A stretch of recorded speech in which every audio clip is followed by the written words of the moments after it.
want the truth? Are you tired of being so confused? You feel like you're more fucked up than the lies on the evening news? Well, just step right in. We can talk about it all as friends. And if you want, we can hug and kiss and make up for the party ends. Agree or disagree, stop unfriend me.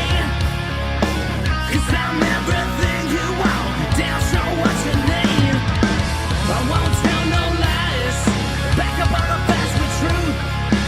And if you can't get down with that, you must be somebody's stuff.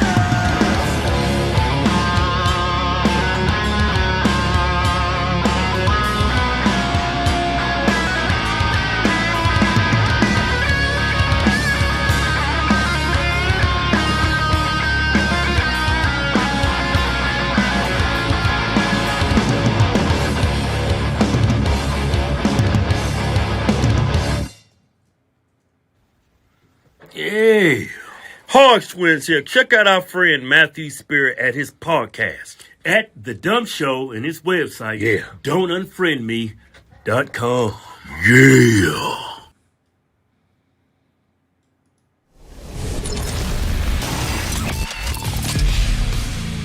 Good morning, Don't Unfriend Me Nation. What are we doing? Tonight's show is brought to you by Percival Flag Company, the wooden, unflappable, unfireable, unconsumable, greatest flags on the planet. Go to pfcflags.com. Tell Jason and Katie we sent you. Welcome to the Don't Unfriend Me show. By the way, folks, if you have not had a chance, we're on Rumble. Good morning, Don't Unfriend Me Nation. What Go find us, rumble.com/c/the DUM Show, DUM. Rumble is growing. It seems to be our fastest growing channel now that Twitter is obviously throttling again. It's what Twitter does. It's just, a little bit of false sense of security and then pull the rug out from underneath. I don't think Elon Musk changed much. I think they're going back to the practices that made them successful. And unfortunately, that usually means conservative voices aren't going to be heard as often or regularly as they once were. He tried, and it looks like he's going back to what he usually does. Olivia Spears in the house. Olivia, hello.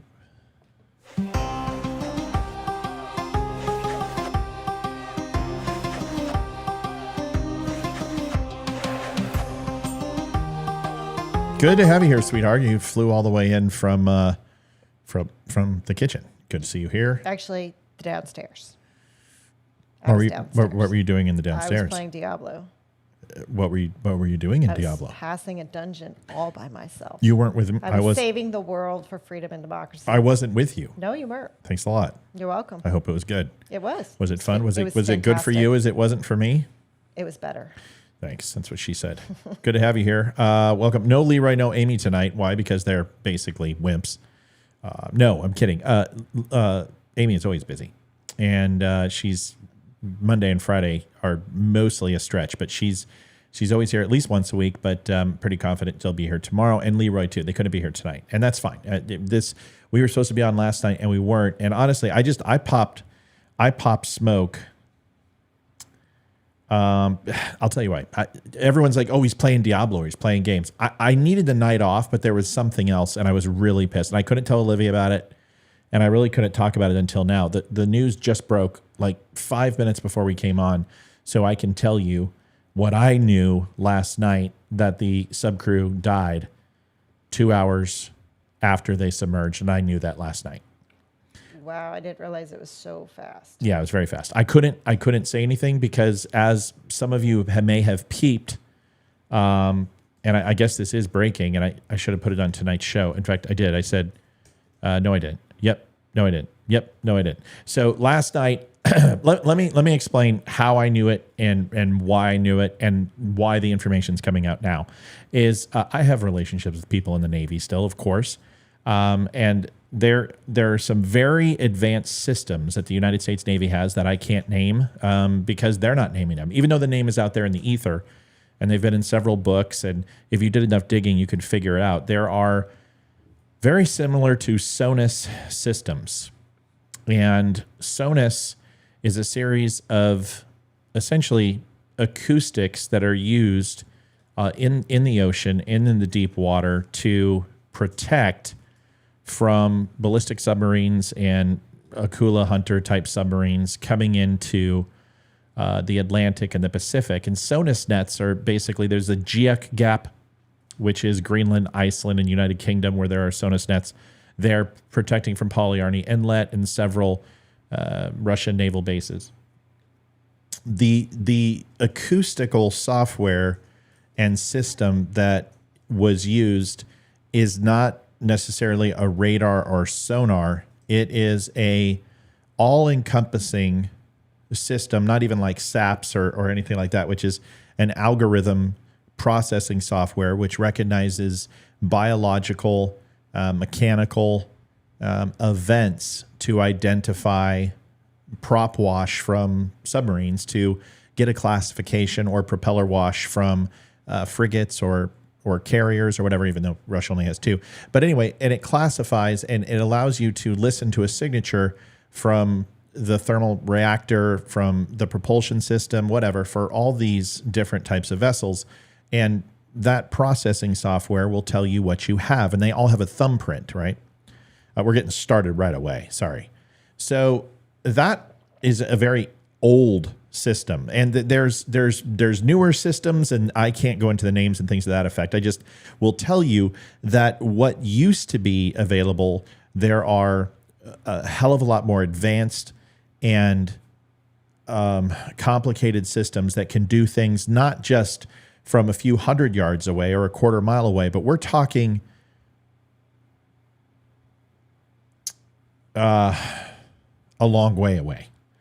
And I can't even go into distance other than it's longer than a baby's arm and shorter than 150 to 400 city blocks, depending upon the situation. So we're talking a long distance that some of these vessels can now hear from an acoustic perspective, almost to the point where you saw the P3 dropping off SONAS buoys, and those are archaic as well and used mainly for sub hunting. But the acoustics that they have now, you don't even need to drop buoys in any way, shape, or form.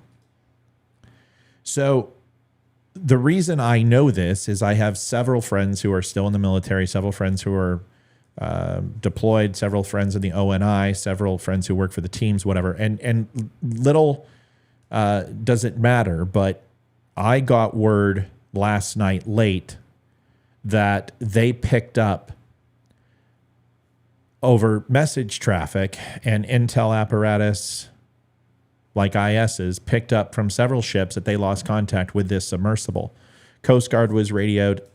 Intelligence for the Coast Guard works a little bit differently, as they use a lot of naval intelligence for their intelligence apparatus. And even though they do have intelligence people who work in the Coast Guard, you usually tap into Office of Naval Intelligence and IS's. Simultaneously, the Coast Guard will leverage those systems and also the people who work in those departments. And by doing so, software and systems were activated to listen into that area in the quadrant I described and the amount of distance from, and they were able to listen for biologic, mechanical, or seismic activity of any sort and listen in. And right after they had lost contact, which is about 2 hours after radio silence from the sub, this acoustic system started firing off and picked up hole popping. Now, hole popping is usually, please disregard what I just said. They did not hear hole popping. They heard an implosion, usually which would be predicated upon several other things you could hear. Like if it was a submersible, like a sub, you'll hear hole popping, which if you've ever been in a sub, which you probably haven't, when you're going down into depth, you'll hear the hole expand and contract. And it's a little terrifying because it's creaks, cracks, and pops. And it's very similar to U-571, or if you've watched Hunt for Red October, very similar to that. U-571 was terrifying. Hunt for Red October, it just sounds like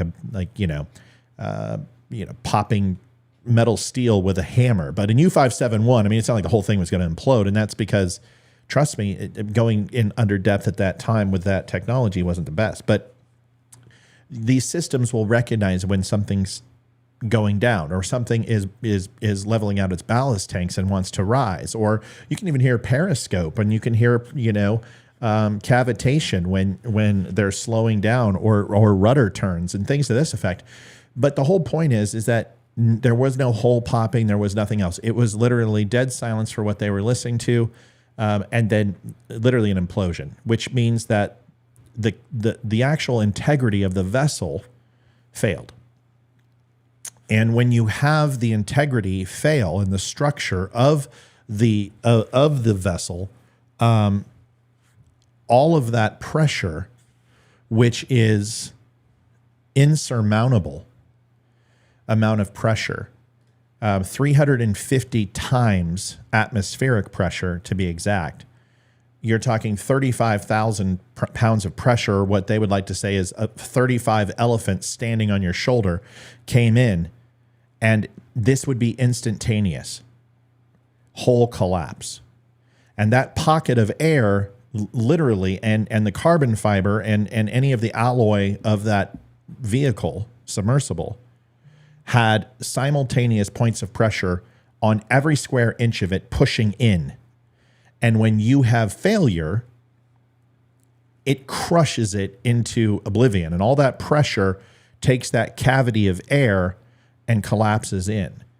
I will tell you that it was instantaneous, that there was absolutely no warning.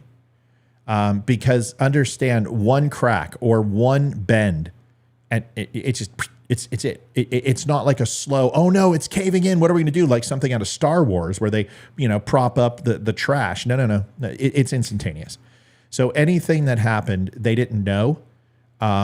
If there was any warning, it was so quick, milliseconds afterwards.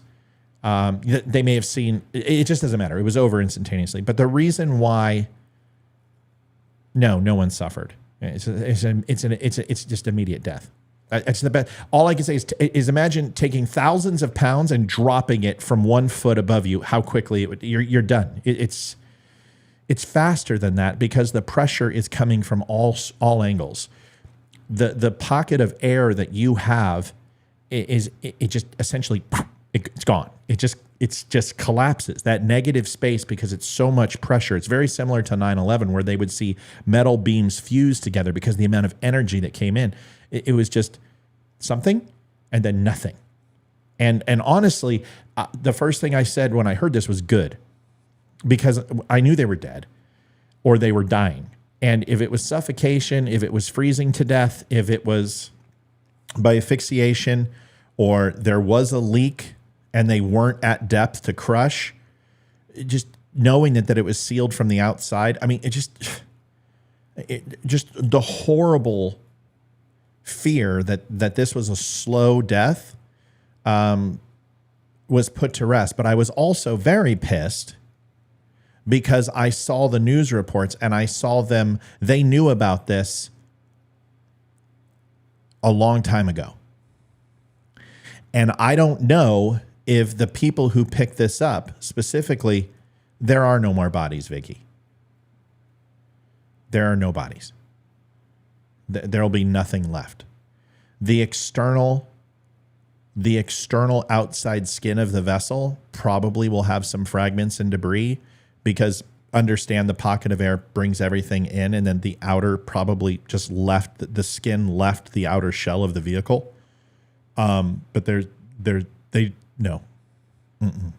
I can't, I really don't want to explain, but I will just tell you this. Imagine an explosion that is an implosion. The force of an explosion, a force of a bomb going inward.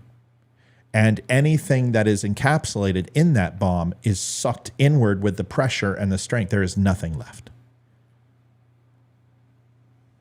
Nothing. So, what about the knocking noises? And okay, so we'll get into that. So, first of all, there's a couple of things in my train of thought. When the Coast Guard came on and they started talking, I listened to the captain of the Coast Guard, and he was fantastic, by the way. Yeah, I'll explain the difference between a submarine and a submersible for sure. When the Coast Guard came on and he started talking, I immediately knew something was up, and that was earlier in the day. He was trying to pull people away from the mechanical banging that they supposedly heard. Was that today? No, that was yesterday. That was yesterday. That was in the morning when I was following it, and then I got a phone call. I got a phone call, and had a conversation and heard what the news is now reporting is that there was an implosion picked up by advanced naval software. And I'm going to tell everybody why. Just that my guess is, and I'll just tell you why. And they were very much convinced that an implosion in that area took place and that they had lost the team, number one.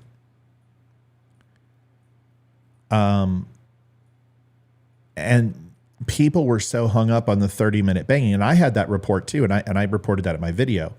But something told me 30 minutes is way too long in between banging. It's just you lower your window. Banging should be constant. It should be rhythmic, right? Every 5 seconds, 1, 2, 3, 4, 5, bang, 1, 2, because that's mechanical, right? Whether it be a human being or a system. So 30 minutes seemed a little off to me. Second, the ocean is a very, very, very big place. I don't know why Dan Crenshaw was bashing the search response. That is a ridiculous. We'll just get to that in a second. So the Coast Guard was like, well, there aren't in intervals, or I didn't hear about the 30 minutes. And there seemed to be miscommunication. So a lot of it seemed to be fog of war. But the thing that I was trying to explain is at 12,500 feet, if you're banging the vessel, it's because it's sunk. It's either on the bottom of the ocean floor or it popped too, right? Because that means you would still have ballast control. So it was either floating, or it was at the bottom, or it was on the top of the water. Those are the only three things that you would get from a rhythmic tapping. Those are the only three conditions of the vehicle. It'd have to have its integrity. It could be very dark. It could be very cold. Oxygen could be down, but it had to have electric power. The fact that if they did have electrical power, why did the radio system fail? Why did the nav system fail? Why did the lights fail?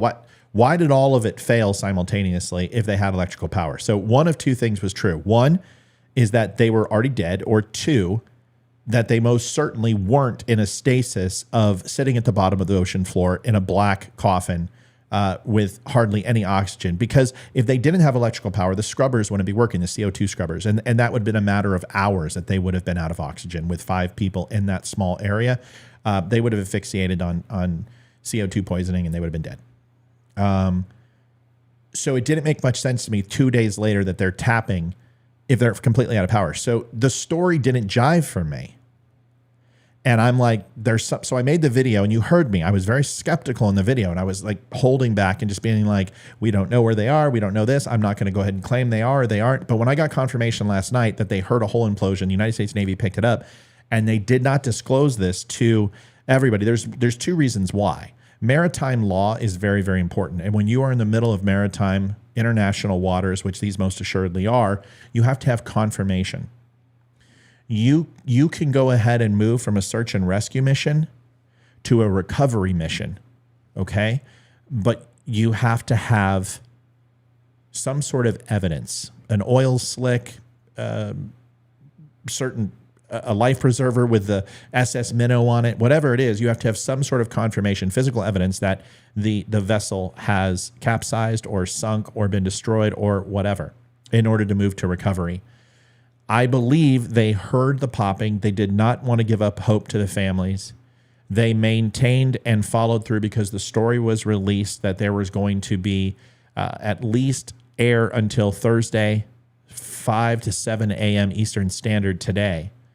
And that news got out very early. So once again, if you call it and say, oh, you know what, we're calling this a recovery at this point, everyone's going to say, why? They have air until Thursday. Don't stop looking. So you continue looking, and you continue not the charade, but the airs of looking. And they were looking for wreckage or some evidence of moving to a recovery, and that this ultimately was a capsized event. And that's exactly what happened. So when they brought in the submersible rover that was a drone that could get to these depths and have extreme maneuverability and optics and everything else, because it was very, very small, very quick moving, and it's designed to do this, and they brought that in, they then saw the wreckage, 600 some odd feet from the Titanic, which would lead you to believe that they were at a higher altitude moving forward. When it imploded, inertia continues to have that thing sink and then gets to a point. So they weren't even at the Titanic. It failed. I don't know at what depth. They'll be able to figure that out. I would assume it was 2 hours into the dive, so they go down at a different clip than most people think. They just go down like this. That is not the way they go down. They go in a circular motion, and they bleed off and go down in that aspect. How far they were, I don't know. I'm sure we'll get that information. And I'm sorry, Liv, that I'm going on for so long. You're fine. Do you think they reached the Titanic? No. Or no? No. Based upon the trajectory and where they found the wreckage, no, I don't. And honestly, even at the depth of 6,000 feet, I mean, that's enough. 3,000 feet's enough. The average submarine. Okay, so what's the difference between a submarine and one of these vessels? So there's a lot of differences. One is that a submarine isn't designed for deep sea exploration, and I will not go into the overall depth of our current subs and what they can and can't do. I will tell you that basic information from an unclassified sense is about 2,000 feet. You're not going to get me to confirm or deny any deeper than that in any way, shape, or form. But I'll tell you, 2,000 feet is essentially the maximum unclassified distance of a lot of our subs. A submarine's job is really not to dive at unbelievable depths to escape or to elude an enemy. Submarines started diving. One was because of surprise, and they wanted to be able to horizontally line up and fire ordnance from a non-aviation perspective, firing torpedoes from a fixed wing aircraft or something to that effect. And by the element of surprise, stay relatively submerged, minus a periscope, to hone in on a target and sink German U-boats, German vessels, transport ships, resupply ships, and also Japanese in the same way. And then obviously German U-boats when they entered the war in World War II. And submarines have been around for a while. The reason why subs started to increase their overall depth profile and getting underneath was then certain types of cruisers and frigates would use depth charges and also planes. And they would also have aerial torpedoes from sub-hunters, like the opposite of the P-3, which you have the Foxtrot from Russia, et cetera, et cetera. Their job is to ping, find a sub, and sink it. So their job was to get underneath the signature profile of these aircraft and vessels, but depth charges really kind of changed things in WW2, which were seismic charges that could be laid and fused, very similar to a grenade, that once they hit a certain depth or a certain time frame, they would explode and literally concuss these submarines and shake the rivets and the nuts loose, and then they would capsize and sink, and you would hear hull cavitation and hull collapse, and then you knew they were gone. Even the basic sonar could do that. So a submarine's main mission is to get in, get out, do its mission, and subs predominantly now are not necessarily used for shipping lanes and things like they used to. Their predominant AOR is to protect the carrier group. And the one thing you'll see is when you see frigates and cruisers, and you'll see intel ships and LCCs, and then the main carrier, and you see these photographs on the blue water where a plane, an F-14 or an E-2 or whatever it is, or a drone takes a picture of the entire fleet, and then it'll say, COM 7th Fleet, and they mail it out to your parents. There's always subs in the waters with them. There's usually 1 to 2 subs protecting that fleet at all times from any undersea capabilities and strike. is you've got Sea Whiz protecting the individual ships. You got the frigates and the cruisers on the outside, but the subs are taking care of the underwater aspect. So one of the number one missions for subs, especially killer subs, is to hunt down any threat that's coming from underwater and neutralize that threat. The second profile of it is insertion and to get into a place undetected. And that's used for SDV vehicles, for SEAL teams, getting them in and out, moving quickly from point A to point B within any given time frame, within anywhere from 3 to 5 days, be anywhere in the world that they need to be to support the mission. So when you listen to a submersible is essentially works on the same principles of ballast tanks and being able to sink and be able to rise up based upon the differentiation of pressure and overall buoyancy. Same thing as a sub. But a sub is a propulsion system that has its own generator, its own power, it's self-sustaining, its own breathing apparatus. It has multiple failure aspects where one thing can go wrong. If there's a leak, they can cut off and close down chambers in order to isolate the link. It's got multiple power failure systems. It's got multiple life support systems, multiple hydraulic systems, multiple navigation systems. I mean, it's just redundancy after redundancy with a sub. And every single person on a sub understands their AOR, and multiple people can fulfill that mission. On a submersible, it's really a low-profile vehicle which has an immense amount of hull integrity based on titanium builds, carbon fiber builds, that the way it is structured can handle an immense amount of pressure to go further and farther. But they are very slow moving. They're max speed 3 knots. They have a very different decompression system than submarines, and it's just overall a different mission and different AOR. Multiple things can go wrong on a submersible. You have no room to move. They're extremely small. They're very much like an SDV, which is a sub-dive vehicle, which you'll see teams going on, and they're very narrow and single channeled, and it's guy on top of guy in there, and it's just tight and it's uncomfortable and it's cold and it sucks. This thing is not even though it is very high tech from its structural integrity, as far as what it's used to get from point A to point B, I think you'd be very, very shocked at how simplistic its design and mainly how devastating one failure on any of those systems can be. Now, I've never been in one, but I know enough about submarines, obviously, and know enough about the United States Navy to tell you that they're two very, very different platforms.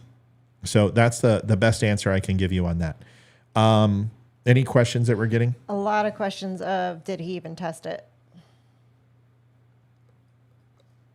Well, we know he tested it, even though it seemed like he profaned safety.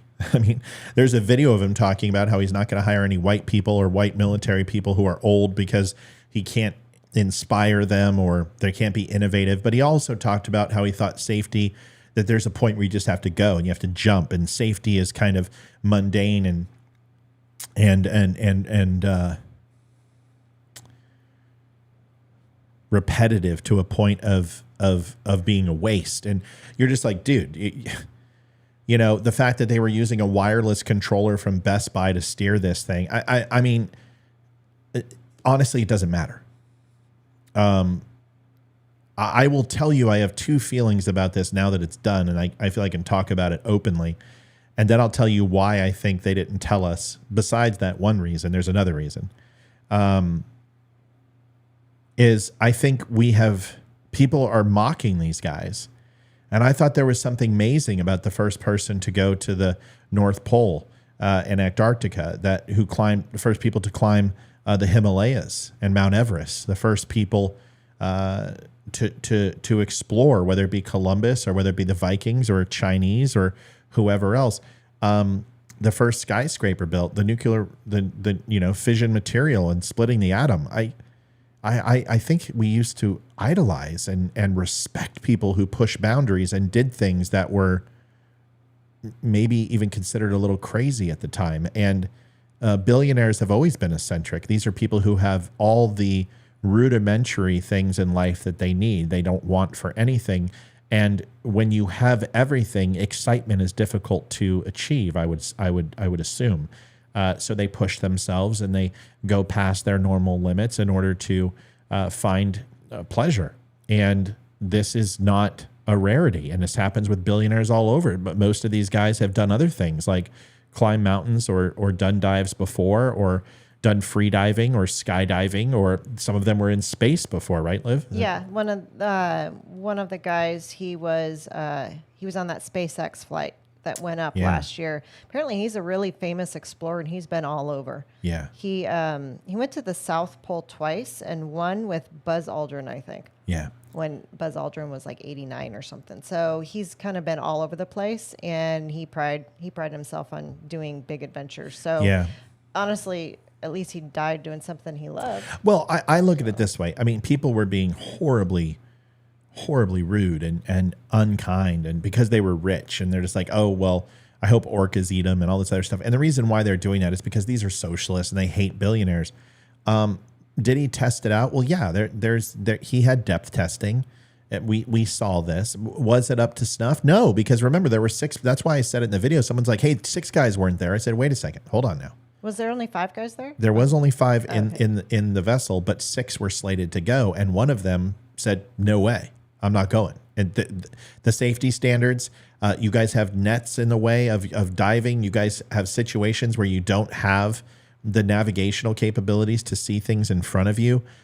There could be fishing nets out there. There could be, floating whatever that can hurt this. Did not like the navigation system and said, no, I'm walking away. And I wonder if he got his money back for the ticket. Well, understand this was minutes before they went and said, no, I'm not going. So remember, all of these billionaires, you have to it's not like you go, oh, I'm going to go down and I'm going to go down to this thing. No. They vet this. They vet you. They wine and dine you. They bring you to a location. You get to look over the vehicle. You get to watch the video. There's a huge sales pitch. There's life insurance involved. I mean, this is no fucking joke. This is a $250,000 adventure, and both parties vet each other. So these billionaires had time to do this. So they looked at this and identified some of them that, hey, time to go. I'm not doing this thing. I'm popping smoke. So I think the thing that I would say most about this whole thing is that people are saying, well, why didn't the media tell us? Well, first of all, it's not that the media didn't tell us, is that the Navy Department of Defense wasn't talking. Well, at least not to everybody. And I don't release sources or talk about things that could get people in trouble. And the last thing I'm going to do is a small-time podcast is do a show and have DOD knock on my door and ask me, how the hell did you find out this information? No, thank you very much. But I can use that, and knew last night I did not want to come on because of that, because I knew this conversation was going to come up. I didn't want to lie to anybody, so I just kind of popped smoke and played Diablo with Olivia, and we didn't watch. Okay, it's like pouring out there. We're doing a show, bro. It's okay. Bye. Go take a shower. I thought we were doing a live show. We are. Yeah, doing a bro. live It's show. 8:00. Yeah. Bye. Bye. Love you. Anyway, so I just didn't feel comfortable, but here is my thought. And Carl says, isn't that about the same price as a trip in orbit? I think the trip in orbit was almost $500,000, $750,000. Yeah, I think it was. It was more. Crazy. And that is a completely different system, right? You're talking about this submersible, which generally submarine technology really hasn't changed over the last 100 years. Yeah, nav systems and overall quality of material. Yes, all those things have changed, but it relatively has stayed the same. Rocket travel is completely different. And from the canopy, from the vehicle inside, from a navigation standpoint, from chairs to restraints to outer hull, the material it's made out of, everything's changed. But the thing that I will tell you is that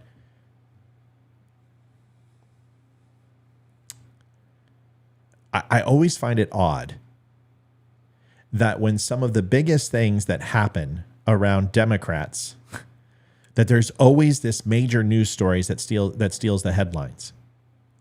And it always kind of baffles me. You had the Hunter Biden fiasco with him, openly admitting guilt to the tax charges and the gun charge. And then you had the Durham investigation on, and everybody was watching this sub. And I'm not going to say that that's exactly why, but we know the media is completely ran by the DNC when it comes to the main media, and ABC, CBS, MSNBC, everything else. And why would they not cover this? Or why would they simply maybe just not shift the story? Why wouldn't they do this? Because if we take, I don't even think it's misdirection. I think it's just a matter of not directing at all. Like, this story's on and we're okay with this story and this is going on, so we're going to go ahead and cover this and choose not to dive into anything else. And it could have been a puppy that was lost in a tree. They would have found something. They would have found something else. That's my point. Is something else would have they would have probably dove into some other things that took place that we don't need to talk about. But there's always going to be a distraction. There's always going to be something, right? And I don't think we can sit here and say that we have state-run media, but it's getting awful freaking close, folks. Like, everyone makes fun of Russia and Ukraine and all that other stuff, that they're state-run media. What are we when we cherry-pick stats, when we talk about things that we know are not true, when we know the Mueller investigation really had nothing, when we know the Durham investigation really had nothing, when we know this, when we know that? Why do we pretend that the media doesn't feed us based upon our viewing habits and our political ideology more than necessarily what's right and what's wrong or what's true and what's not? I don't think anyone should be surprised that this is what the media does. And if that's not state-run media, I don't know what is. If you're withholding the truth, then that's called propaganda, right? Everyone agree? Yes. So we had a question. Yeah. Vicky wanted to know if you think they'll have regulations now. Well, they need to, and they don't, right? The problem is that if you over-regulate it, and when it is exploration, right? Let's not forget this is absolutely exploration, and exploration is to look for something new. I mean, that's a definition of exploration. And you're talking about an area where 93% of it has never even been seen or touched or frequented by man. It's the truth. There are islands still on planet Earth that men have not been to. So when we sit here and talk about if you over-regulate these things and don't have risk involved, it's like space exploration. You're not going to get it done. And the reason why I say this is that, you can send an ape up into space and then have it come back down. But until you put a man in there, it's not considered safe. So if you go ahead and you put restrictions on, then you're going to have other countries who don't take this as seriously to go ahead and open this up, and people will go over there and do it. And then that puts America behind. So I think there should be regulations as far as testing, right? I think you need to learn from this. But let's also put it in perspective that these dives take place all over the world hundreds of times a year. And how many actual catastrophic events have we heard from? But I think if you're still going to have these programs like SpaceX and these new type of exploration and high-risk companies do tourist events through these things, I think there should be some sort of oversight, at least from safety perspective, to ensure that these things aren't death traps. Now, here's a couple of things that I would say. Sealing it from the outside is that is the see, of all the things that excuse me, can you let me out of this? I want out now. Before I saw the PlayStation remote, right? And before I saw that the front of the hole there, or the front of the fore and not aft of the vessel, there's a toilet and a porta potty, right? I would have been like, before I even saw that stuff, right? Before I saw a drip coming out of the ceiling, The moment that they start, what is this? This is the hatch. Why are you sealing it shut with metal bolts from the outside? That would have made me say, I'm out of here. Like, you're not putting me in a coffin. But the reason why they do that, I want you to understand this. Are you ready? Okay.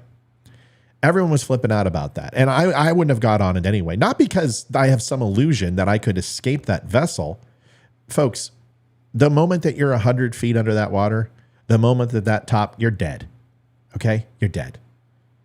So even if there was an emergency and you pop that, you're still dead.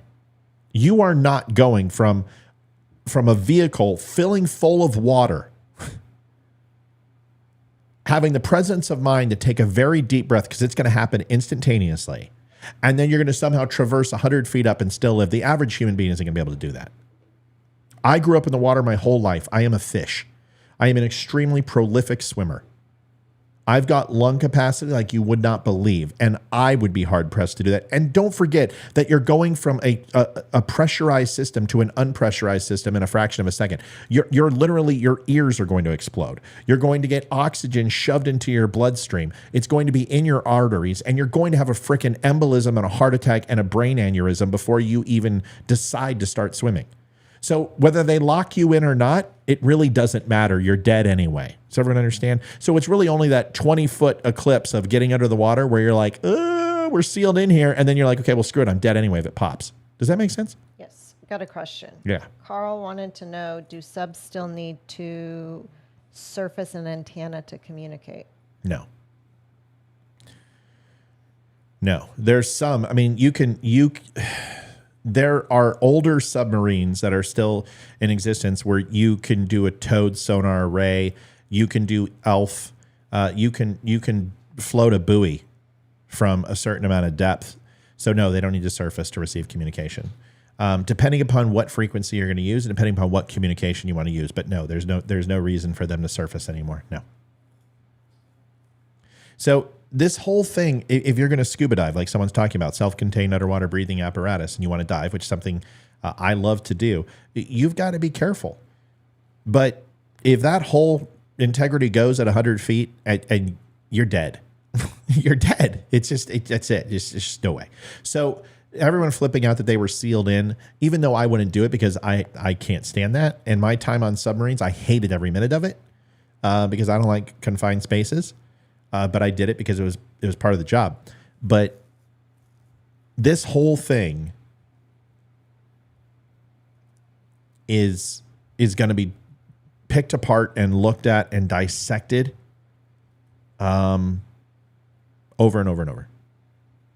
And you're going to find things. You're going to find employees are going to come out who are going to complain now. People want the spotlight. They want to get on Fox News. You're going to find that people are going to sue. You're going to find documents of failed inspections. You're going to find everything. Okay? I got a question for you. What's the deepest a human scuba diving can go down? I think the largest free dive, oh God, I want to say 300, 286, 300. I don't know. I got to see because I could be wrong. You know what? I think I thought it was that, and it's much deeper. Biggest. Would you consider free dive with the scuba gear? Or no, without? But it doesn't matter. It's lung capacity. No, somebody went. I think somebody went 100 feet. No, it was more than that. No. 420 feet. See, I knew I was wrong. And I meant not feet, meters. 423 meters, so 1,200 feet. And that was with scuba gear on. No, right? No, it's a free dive. Somebody held their breath that long? Yeah, flippers and a free dive, yeah. Oh, my God. Now, with a rebreather, you have to understand, you're talking about not just the human body. You're talking full face mask, tank. Yeah, you're not going further than, like, safely. I wouldn't go past 100 feet, 120 feet max. And that is being an A certified master diver who knows what the hell they're doing, because mechanical failure with scuba diving can happen at any time, and any of those, your mask filling up with water, and you may as well kiss yourself goodbye. You know, there's plenty of things that could happen. People get turned upside down, masks fail, rebreather stops working. You can actually intake water. There's a lot of things. So there's people who go further than 120, but I wouldn't recommend doing it, even if you're certified to do it. You know what I mean? So there's people who are. I just don't. I would never put my life at risk, because you have to understand you're putting your life at risk with multiple possible failures. Does that make sense? Yeah. So I just want to put myself in that situation. And then you got to also consider that when you start putting yourself under pressure, air hoses go under pressure, valves go under pressure, clasps go under, your weights go under pressure, your ankles, your knees, your elbows, your chest cavity, everything is under pressure. And the more you go, if any failure happens and say you don't stay completely status quo and you go another 10 feet down, you could black out from that.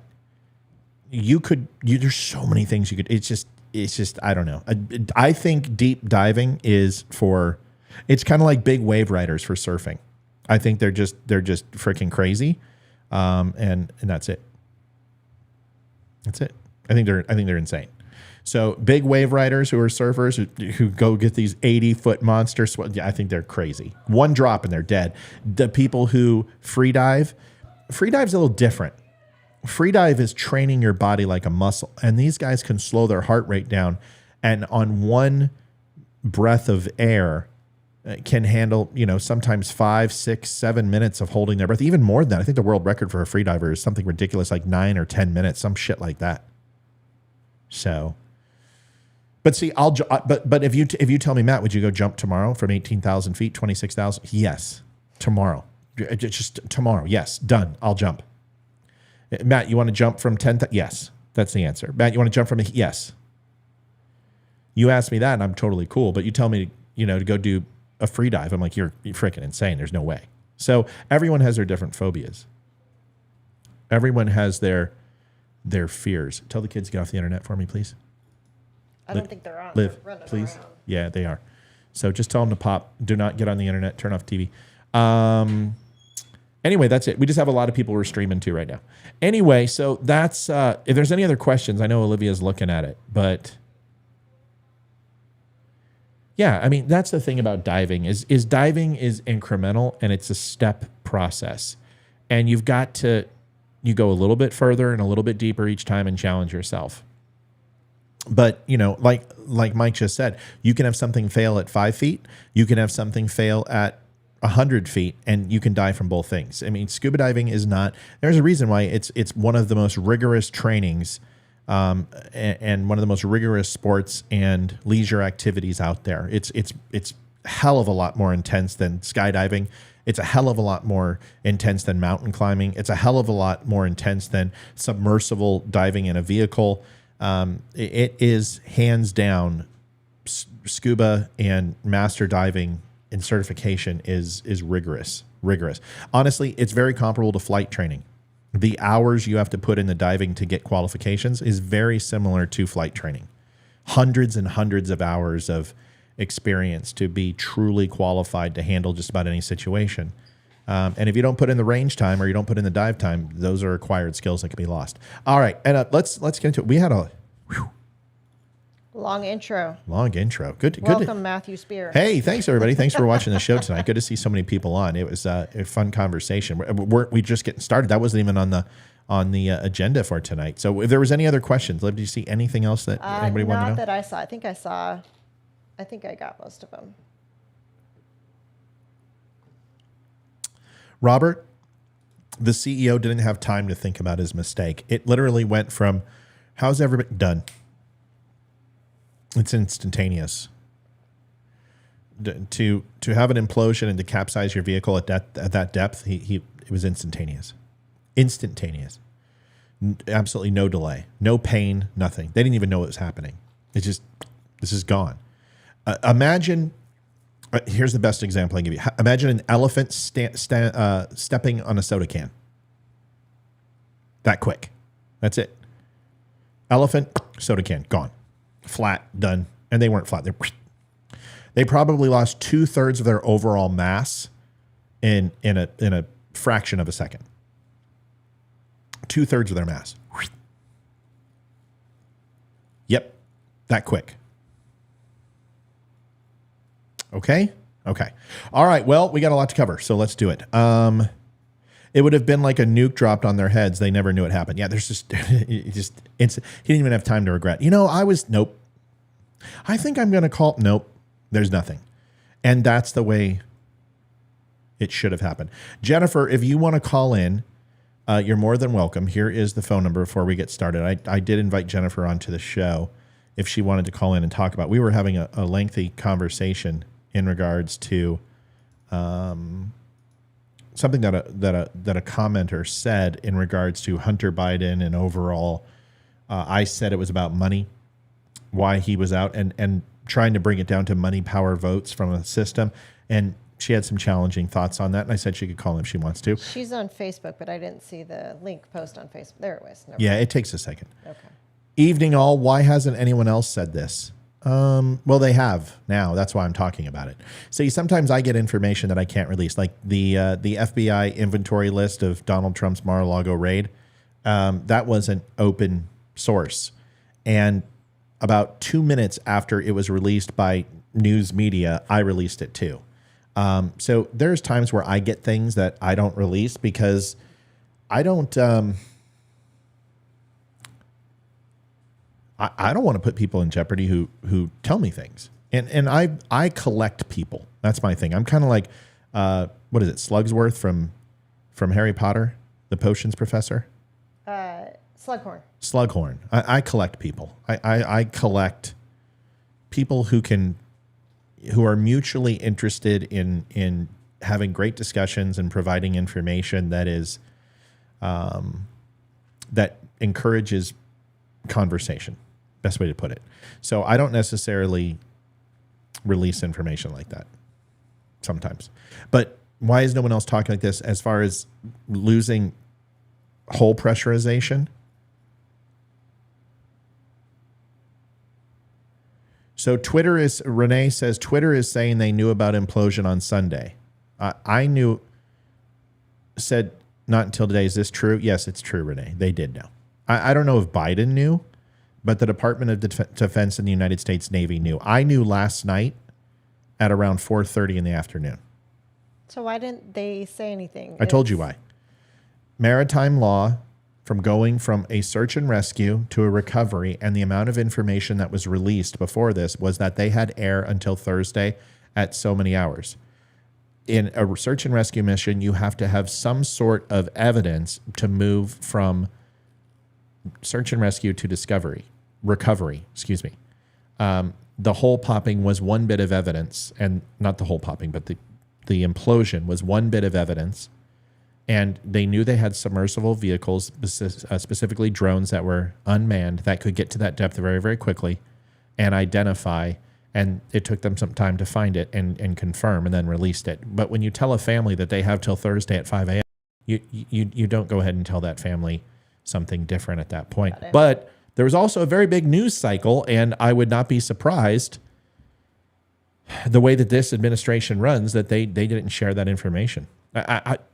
Would anybody be surprised at that? But yeah, they knew.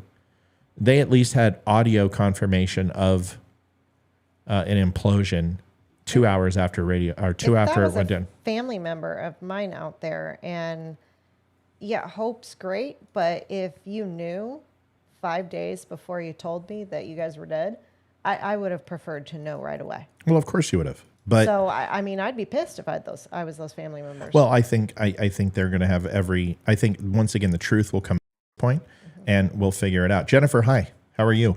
Can you hear us? Okay. Can you hear us?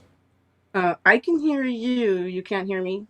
I can hear you fine. I can hear you perfect right now. Olivia, can you hear Jennifer? I can hear Jennifer now. Yes. Jennifer, welcome to the show. Good to have you here. First time caller, I would assume. Yeah. Yeah. Did you know you were going to be absolutely. on video? Do you want me to shut you off video, or are you okay being on video? Okay, that's fine. Okay, cool. We're just going to go ahead and just, plaster your picture all over YouTube and Facebook and your personal information. I hope that's okay. All right. So what do you want to chat about? And so before we get into whatever piqued your interest, Yeah. Why don't I tell you what turned me into a political animal? I love that. Let's hear it. So in 2008, when they had the primaries with for the presidential election, the Republican nomination was over before it got to Texas. Texas is where I am. What part of Texas are you from? Well, I'm not from Texas, but that's where I am now. If you live in Texas, you're from Texas. You know how Texas works. Where are you at? So I'm in San Antonio now.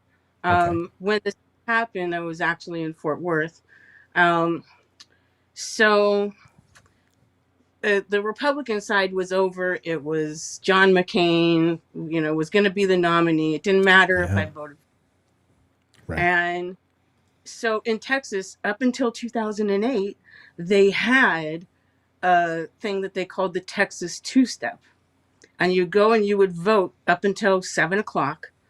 And then at 7 o'clock, they closed the polls.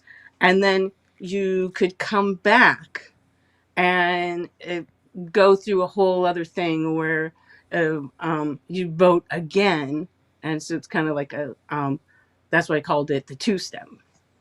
And so I went to this thing. And of course, I had read Obama's first book. And number one, I did not want him to see the presidency at all because he was scary. So I had voted for Hillary Clinton and then went back. And Hold on. Oh. So Sorry. If it was between Barack Obama and Hillary Clinton, I mean, both are wrong, but I would choose Barry any day of the week over that woman. But go ahead. Some weird shit. Go ahead, Jennifer. It's all right. So anyway, at this thing, after we voted and everything, then the people who were working at the polls, they came, and this was in an area that was highly Hispanic or Latino. And so they all loved Hillary Clinton. And so the vote came out to be 70% for Hillary and 30% for Obama.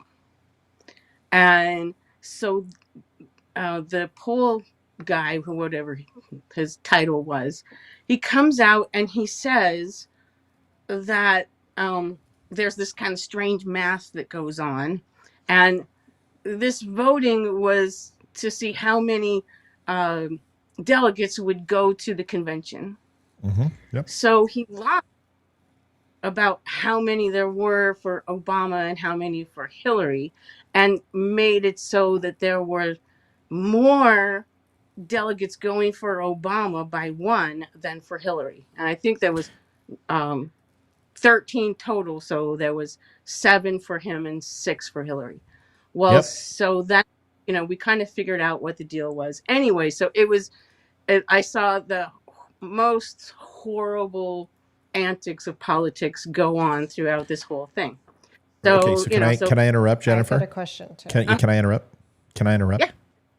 Okay, so the Texas two-step, very similar to things that happen all over the states. This was a 49-year program. I happen to know it well because I learned about it in poli-sci. So now I'm pulling from a long time ago in college. But the way this worked is that this was a primary. This wasn't a general election, right? Yeah, it's the primary. Yeah, right. So primaries are ran by the state party, which is the Democratic Party. So there are really different rules for a caucus. You could vote in the caucus and you could vote in the primary.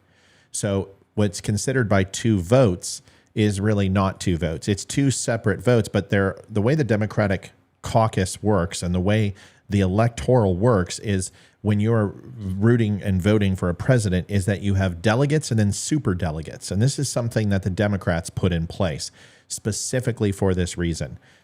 So a third party or a run-of-the-mill, middle-of-the-road Ross Perot type candidate ran from the Democratic Party could steal who the DNC truly wanted to be president. Bernie Sanders is a perfect example of this, how they took it from Bernie in 2016 and gave it to Hillary with a super delegate proportion. Then they did it again with Biden when Pete Buttigieg and Sanders had it in the primary, and Michigan and Wisconsin came out with a lead, and Buttigieg was literally right ahead of Biden. And then South Carolina went ahead and decided it for him. And the whole reason for this Texas two-step process is exactly what you just said, was to create a false sense of votes for the primary candidate that weren't actually indicative of the electorate. Now, Virginia did the same thing. In the Republican primary out here, they were not letting people vote if they did not provide their email, phone number, name, and ID. And I said, you can't do that. That's illegal. And I raised a shit fit on the Republican Party when they tried to do that to us. So during primaries, though, oh, shoot, we lost Jennifer. But these are not regulated.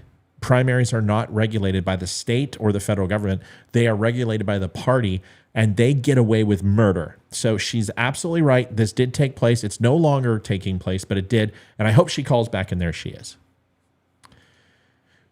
So Jennifer, I wanted to clarify just to make sure everyone understood, because people are flipping out. This wasn't the general election. This was for the primary ran by the DNC. Is that correct? Right. Yeah.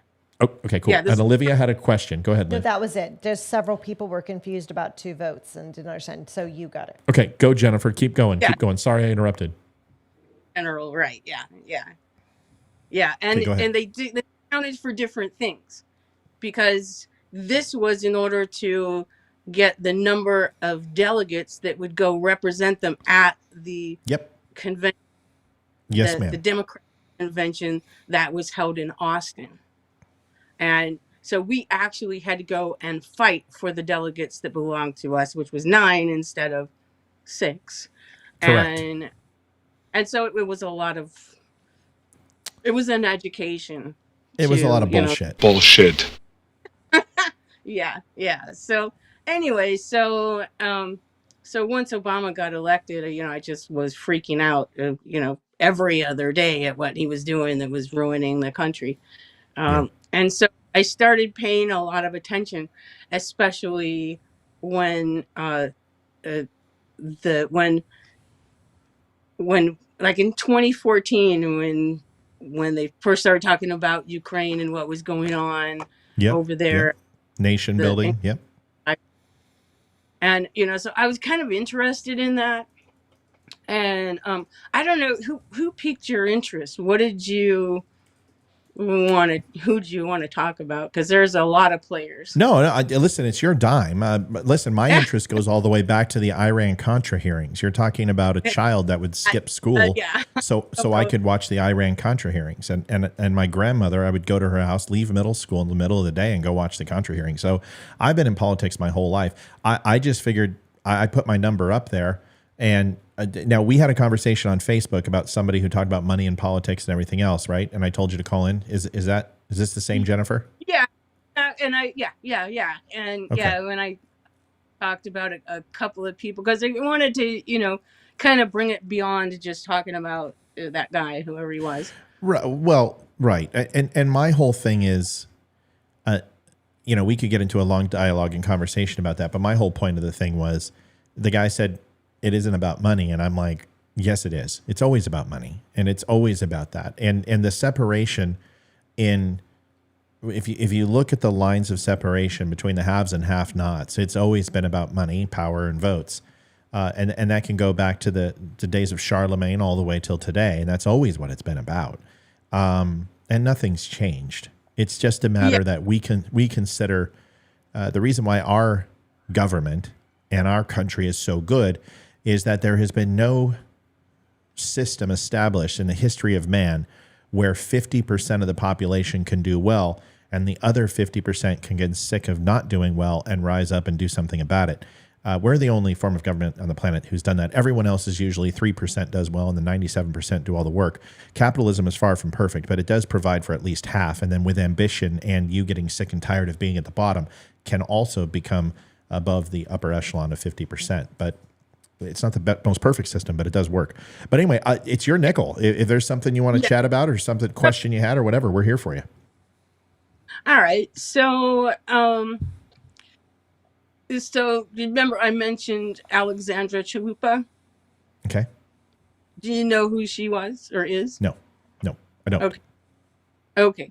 So, this whole thing Did she work about for Taco? Did she work for Taco Bell and have that little cute dog that was annoying? Never eat Chalupa again. Yeah. Okay. No, but I don't know Alexander Chalupa. Educate me. Yeah. Okay. So this has to do with Paul Manafort. So, Okay. And back when they were conjuring up what they were going to do to kind of trip Trump up and his campaign was I don't know if she volunteered or was kind of tasked because, Ukraine has always been kind of. I know who she is. Yep. I know who she is.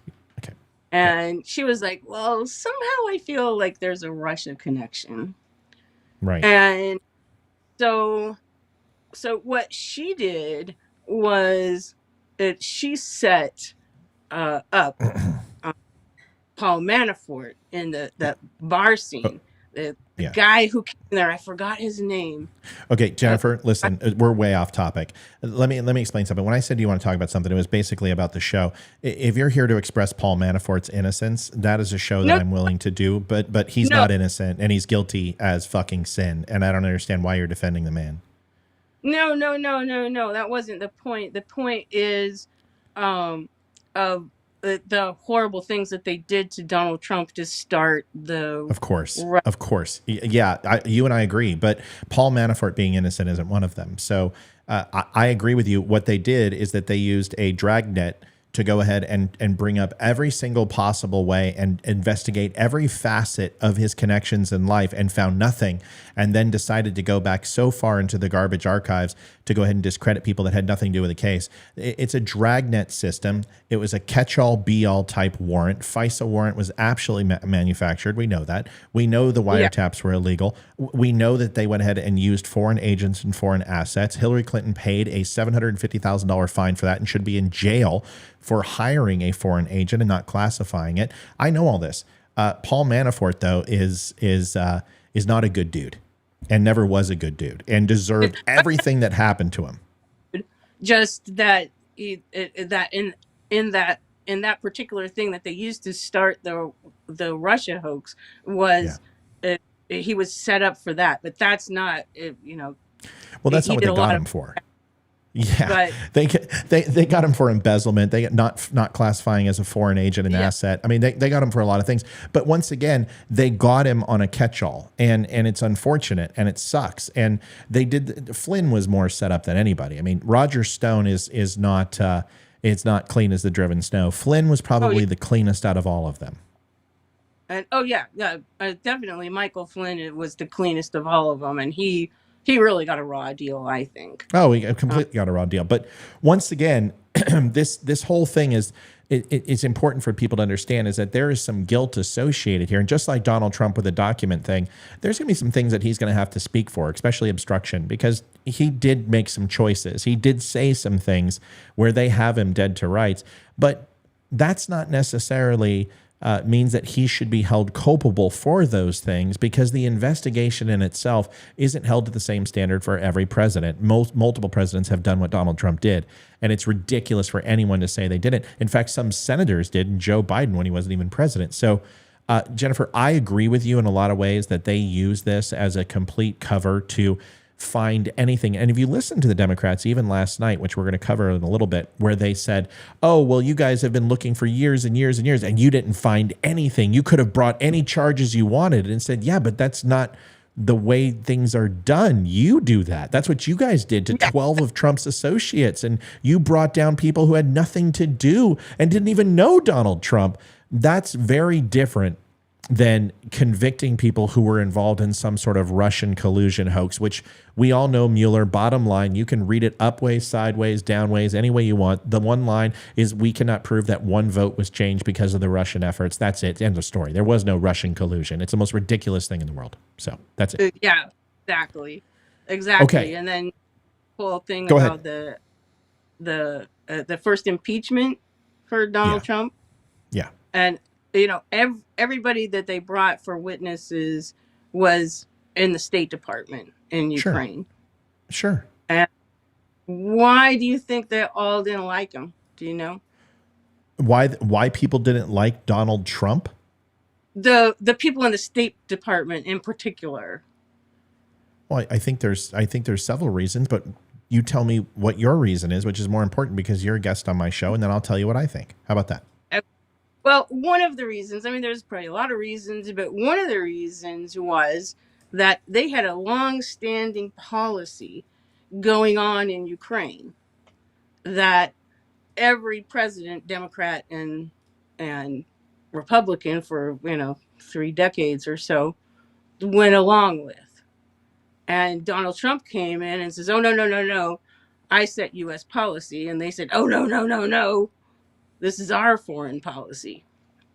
Mm-hmm. And like if you listened in those hearings, I think it was Ambassador Taylor that said, "Okay, we had regular channels going on, and so Trump and all his people, they established irregular channels," meaning that they don't want to go along with them, and they had they wanted to accomplish other things in foreign policy in Ukraine than what these people were doing. Not to mention that there was a lot of money laundering going on over there, not just with Joe Biden. Yeah. Well, I think you could. I think you're hovering over the target fairly well. To go deeper than that, if you want to take an accounting from 1982 all the way till now, predominantly in 2002, beginning of 2002, the Department of Defense has unaccounted for close to $9.3 trillion in overall defense spending that is unaccounted for or considered lost. This is one of the reasons why you see a major jump in our deficit from 2013 to 2016. If you take a look, that's right when you're talking about the nation building that took place in Ukraine. CIA overthrew Ukraine and installed their own leaders. Is we have been funding Ukraine and their military apparatus for a lot longer than Russia invading. Now it just allows us to open up new weapon systems that are normally off the books, like air superiority, like surface-to-air missiles, and things to that effect that change the game for the overall way that they can operate from a wartime theater as a defender versus an aggressor. This is why they want air superiority. This is why they want, fighter and bomber aircraft. This is why they're constantly expanding their military arsenal. But the money going into Ukraine has been happening for quite a long time. Now, there's misnomers. I'm sure you've heard of that War Clandestine, who talked about bioweapon labs that were in the Ukraine, and that's what Vladimir Putin was attacking, which was completely bullshit. It's complete lies. But it doesn't matter. Some people even say COVID originated in Ukraine, and that's why Vladimir Putin was in there, or the Azov battalion and the Nazi Third Reich is there. And, everyone always, it takes a little bit of snippet of truth and then turns it into something. There are biolabs, but there's also biolabs 100 miles from my house and 20 miles from my house. So bioweapon lab is very different than a biolab. But I digress. The whole thing is that when Trump decided to stop sending money to the State Department, after Nixon and after Kissinger, truly stopped the visiting foreign governments and deliberating with a panel of people who could bring multifaceted approaches to singular problems. And this is something that Nixon was fantastic at, Kissinger was fantastic at, and these skill sets kind of dwindled and left, and we became to the point of essentially paying governments for loyalty. And it wasn't about creating military bases for overall protection and peacekeeping missions, but putting military bases in there to create offensive strategies or to replace certain governments with democracy or with military might and power. Predominantly in the Middle East and Eastern Europe, we saw this. Yeah, a lot during Obama. Correct. I mean, Obama had 19 proxy wars going on all at once, very similar to Ukraine. I mean, he was in the Congo, he was in Egypt, he was in Bosnia Herzegovina. They were everywhere, and they were Somalia. They were having proxy wars and drone wars to essentially destabilize the government and any resistance to those governments. And this is what was happening. That cost a lot of money. So if you want to go ahead and look at that, just the sheer amount of dollars that were not accounted for can justify what's been going on for quite a while. And it did happen under Obama. So I just wanted to tell you the reason why they hated Trump is because Trump stopped these proxies, stopped funding the monies to these states, stopped funding money to these countries, and started saying, what are we getting for our money? The State Department hated him for that, because then ultimately the relationships that they had built through with Obama and a State Department, which was predominantly Obama holdovers, resented Trump for this, and literally in their eyes did damage to what they had established for over 8 years. This is one of the reasons why they hated Trump so much. And exactly, and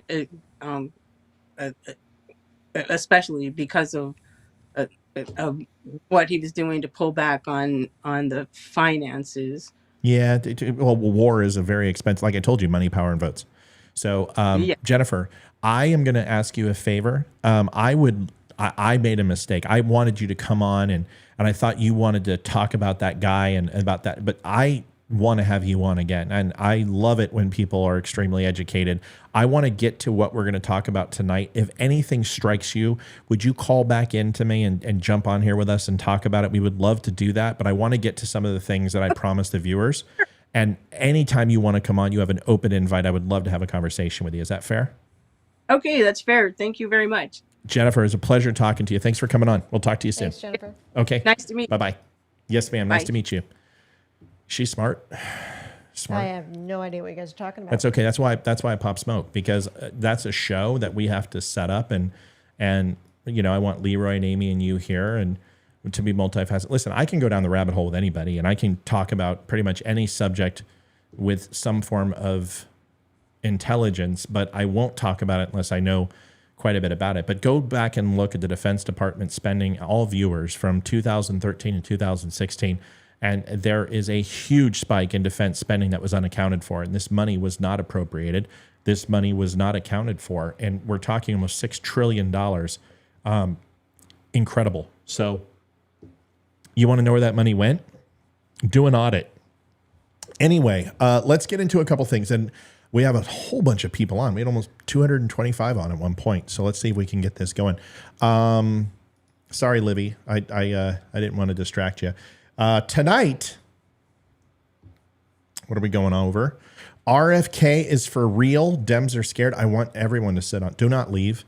I'm going to try to get to this. This is third from the top. But I really want you to take a look and listen to RFK. And I am certainly not going to vote for a Democrat, but RFK is what I have explained to y'all several times as a blue dog Democrat or a blue collar Democrat. He is what liberalism is about. And whether you know this or not, but the Republicans were founded through classic liberalism. And classic liberalism was all boats rise at high tide. And having a impoverished part of your society was essentially counterintuitive or antithetical to free market capitalism and a republic. So to say that a lot of the policies that Democrats had in the yesteryear, if you go back and look at 1940s, go take a look at who created the welfare system, who believed in paid time off, who believed in parental time off with a newborn child. These are Republican platforms. And ultimately, we learned our lesson that they don't work, and they create a society that wants a bigger government and handouts from the government. But classic liberalism was founded by Republicans and Democrats simultaneously. So I've been watching RFK, and I want you to see his stuff, and especially Olivia, I want you to see it too. Adam Schiff is getting censured. He's done. His credibility is shot. But I want to show you how that makes him even more popular than ever with the Democrats. What were you saying? I said bummer. Yeah. I'm not an Adam Schiff fan. Yeah. We're not talking about JFK, RFK.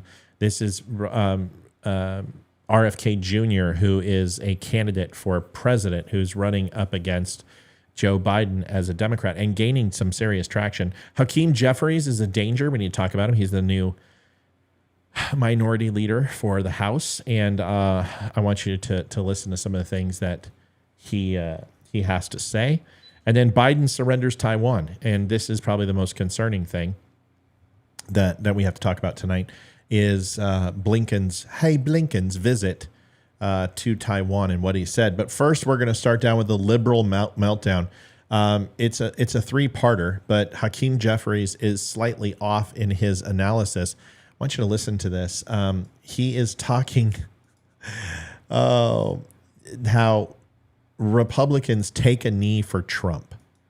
Now, the saying that you're going to hear here, Olivia, like if I say to you, when I tell you to jump, you say, how high? How high. That's correct. That is the saying. That is That's correct. what we tell our children to say. Yeah, when I tell you to jump, you say how high. But if I told you when Donald Trump tells you to take a knee, you say, I don't think I know that saying. right. And would you say how high? Does that make any sense? No, that doesn't. Why doesn't it make any sense? Because jumping, you're getting higher. Kneeling, you're getting lower to the ground. Outstanding. Take a listen to this genius. In fact, the Supreme Puppet Master even threatened the other side of the aisle with primaries if they didn't bend the knee. And when he says bend the knee, extreme MAGA Republicans say, how high? Adam Schiff has done nothing wrong. What does Colin Kaepernick say? More importantly, what does Kamala Harris say when she takes her knees? Which, it's my understanding, she did quite a bit for her career. Chris, I said RF. I didn't say JFK. Did I say JFK? I don't know. I think I said RFK the whole time. It's written down as RFK. Hakeem Jeffries, this guy is the minority leader. Now, they all had a chance to kind of stand up for Adam Schiff. And Adam Schiff was censured. Now, the first thing that they were going to do is censure him and fine him $16 million. But a few of the Republicans who also realized that this could come back and hurt them decided not to do that. So they removed what they considered unconstitutional fine. And dare I say that a mandate is unconstitutional, or a fine penalty if you don't toe the line, or fiduciary responsibility because you lie or do whatever, really isn't within the purview of the Senate or the House to impose fines. Their job is they can do an investigatory body, but the Department of Justice ultimately hands out convictions and sentencing, or it has to be ruled on by the Senate. So I kind of agree with that the $16 million fine was a reach. I think censure is fine. He now has to go in front of Kevin McCarthy and be read the Riot Act. And it will be on national TV, and it's going to be extremely embarrassing for the Democrats. We'll see if he decides to be in contempt of court. And here's the thing. If he doesn't follow the quorum rules, he will be removed from his seat in the House. And honestly, I think that's a good thing. They could also bar him from running for the Senate. So let's see if Adam Schiff goes and takes the knee and says to Kevin McCarthy, how high. I think it's completely weak and feckled from the Republicans. I think this man should not be where he's at. I believe he is an insatiable liar. I believe that he is completely corrupt, and he should be held accountable. I want you to watch this video. This is the 5 minutes of Democrats literally kissing his pucker, applauding him like he's somehow Reverend Jesse Jackson or the Great White Hope or whatever. But they are treating him as they treat most people, a messiah, anyone who goes after Donald Trump. Raskin, the guy who wears the headband, who I guess wears the cancer bandana because he's afraid of being bald. I don't understand. Never seen a man. It's a sympathy bandana. Oh, I've never seen a man wear one who has cancer, ever. I've seen women wear it. I've never seen a man. I mean, you lose your hair, so what? But whatever. He has cancer. Again, He's sympathy bandana. Yeah, well, Raskin is the new Adam Schiff. Ads are always running because we need to pay for this. This whole little thing that you see going on here, It's now well over $1,000 a month to run this show. So I need all the money I can get. So please go buy a hat or a shirt or listen to the ads, please, because it makes money. Anyway, I want you to listen to this, and this is 5 minutes of this, but it truly will put in perspective of how insane liberals are and how much derangement syndrome they have towards Donald Trump. Here it is. Will Representative Schiff present himself in the well?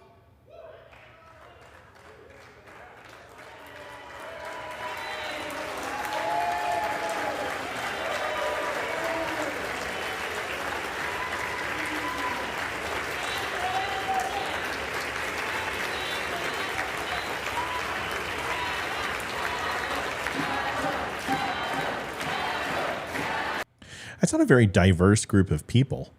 Can you not see the video? I'm sorry. You guys got to tell me this, Liv. Well, sorry, it's like a 10-second delay and stuff, so I thought it was. Yeah, but you could look over here and just say, hey, Matt, we can't see the video.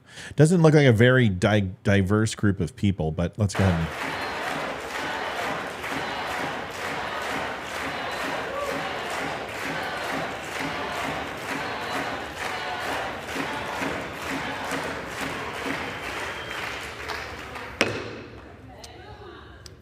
Lee will talk about it. House Resolution 521, the House has resolved that the House of Representatives censures Adam Schiff, representative of the 30th Congressional District of California.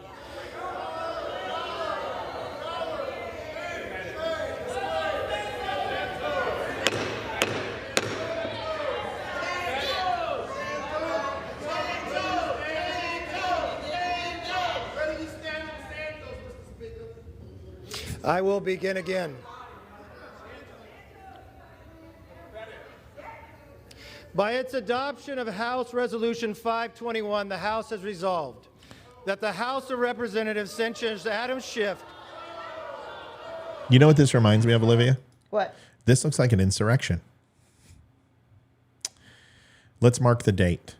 June 21st. Too bad it wasn't the 6th. June 6th. Looks like an insurrection to me. Trying to make it clever like Juneteenth. June. Right. June Blackjack. 21st. There it is. June Blackjack. June Jack. June Jack. Oh, June Jack. That's what we call it. My name's June Jack. I love you, Jenny. What does he say? Yeah, you make me happy. You make me happy. So, of course, it's not an insurrection, but they all are out of order. And decorum states in open session that this type of political protest isn't allowed. Kevin McCarthy could suspend all of them. He could remove all of them. He won't. People hate McCarthy. I think you're making a huge mistake. Yes, McCarthy hasn't done everything you wanted. Yes, his party line voted for the overall debt ceiling. Listen. If you want complete meltdown and you want the government to go belly up, I can't understand that. Understand debt ceiling was passed under Donald Trump too. Donald Trump's first activity in office within the first 30 days was to sign a $2.3 trillion spending bill where he got nailed with the pork barrel politics in order to get the funding that he wanted for defense. Sometimes you trade ponies. Sometimes you don't like it. I don't have a problem with McCarthy at all. People are like, he's a uniparty. You know what? I met the man. I looked him in the eye. Olivia met him. He was a nice guy. Very nice guy. Very, very well spoken. He didn't have to be there. He knew Hung Kao was going to lose, and he showed up anyway. I don't have a lot of horrible things to say about McCarthy, and I thought the way he handled himself was excellent.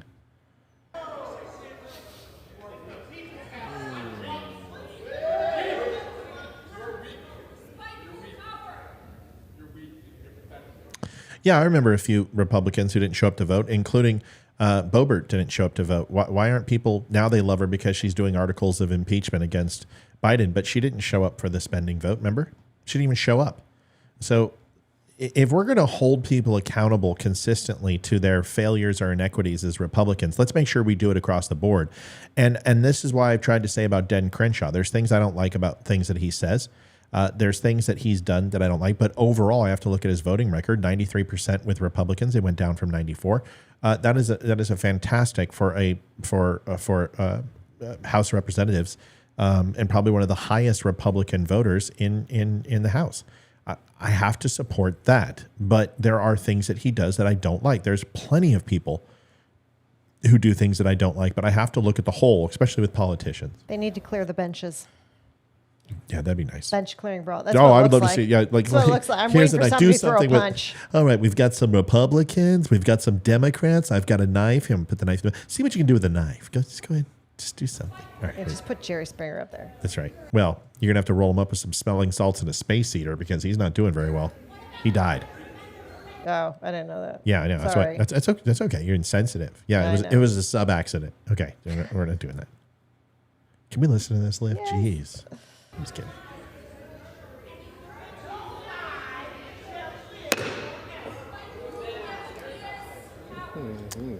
Yeah, there's a lot of people who are global young leaders, graduates. He's also a Navy SEAL. And I also know plenty of people who know him personally. I've met him 3 times, Tanya. You do anything you can when you're getting out of the military to advance and move forward.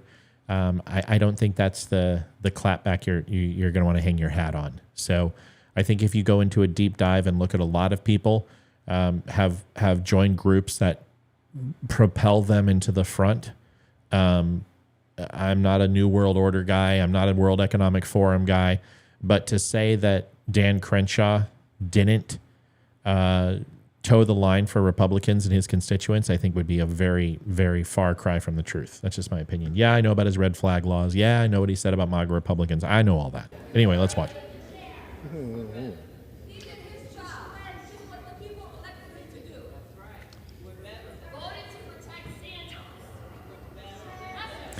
They're such putzes. By its adoption of House Resolution 521, the House has resolved that the House of...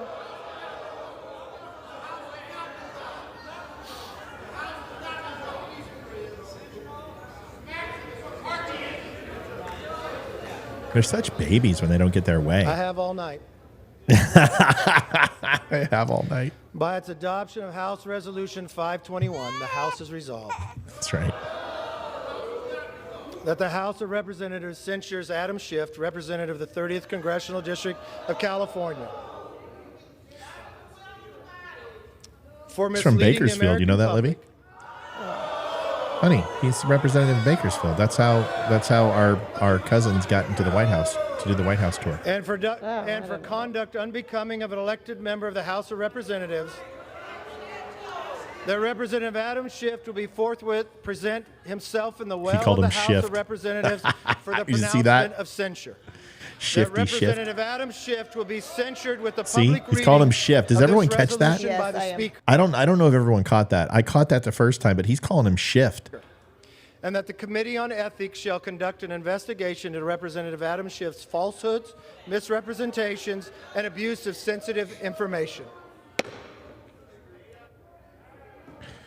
Rhonda, our whole family lives in Bakersfield. Cousins.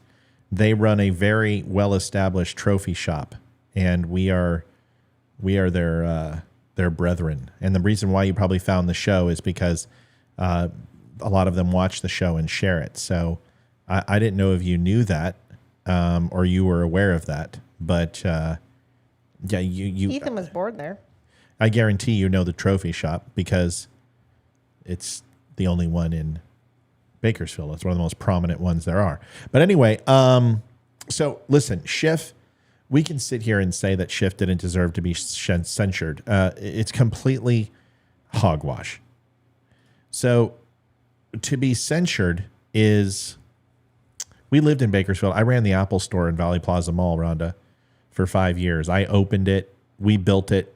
My wall is on the inside, signed. Yeah, that was my store. So I know Bakersfield very well, Rhonda. And the good news is, remember I said we disagree sometimes? That's okay too. So McCarthy, in my opinion, has done what they need to do. To be censured, essentially, it's kind of like being not just accused, but being breaking policy or acting in a way out of accordance with your title and overall job responsibilities. It could be breaking rules, house rules, taking illicit funds not reported. Essentially, it's taking an action that somebody does and creating a rebuttal to that action and applying a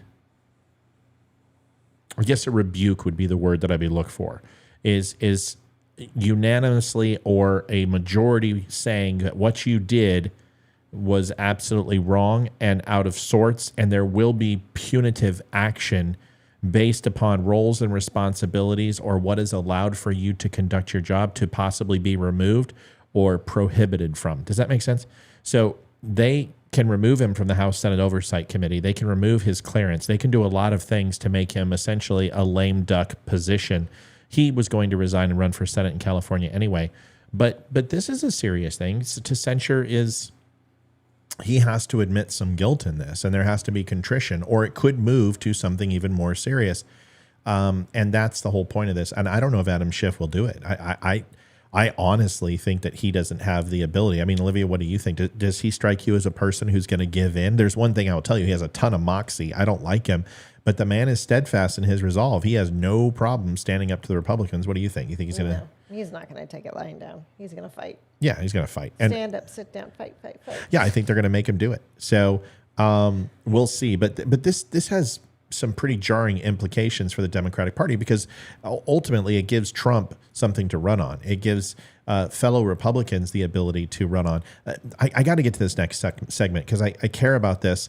I don't necessarily care as much as, okay, censured. Now I want to see him and see what he's going to do. Is he going to show some act of contrition, which I don't imagine he will? And that's going to be fun, because I think McCarthy and him, there's going to be a power struggle, and Schiff is going to try to essentially take the gavel from McCarthy from a verbal sense, and I don't think McCarthy's going to have any of it. I think he will ultimately suspend him 30, 60, 90 days, send him home and say, when you're ready, you can come back, and do it indefinitely. And that's a huge piece, because he is essentially a whip. He gets people to vote along the lines of Hakeem Jeffries and Nancy Pelosi, and you're taking a huge influence out of the Democratic Party. I'm interested to see what happens. So anyway, I'll keep you up to date. We both will. I know Schiff is running for Senate, but understand this is the Senate, and even though the votes go towards the Democrats and they have the majority, they can actually bar him from running from the Senate from the House. So that could put a kibosh on it too. There's a lot of things that they can do. The House members are governed by themselves. They hold themselves accountable. So this is a pretty important thing. We'll see what happens. All right, let's shift gears. I want to get into something that Olivia will love to see. This is an interview that took place where Biden is a victim, and so's Hunter. They are being preyed upon by MAGA Republicans and people who just don't understand that alcoholism and drug addiction is a disease. I want you to listen to this nonsense. I've got a take. Olivia, you live with an addict, so you can speak on going through that experience. But I want you to listen to this, and I think this one is probably one of the most nauseating that I've heard. And this is from MSNBC. Here we are. Cynical bet that nobody views this as a normal family. Nobody knows that the Amy Bidens says, let's shift gears. Yes, let's shift gears, Amy. Yes, That's great. very, very well done. I need a rim shot, Liv.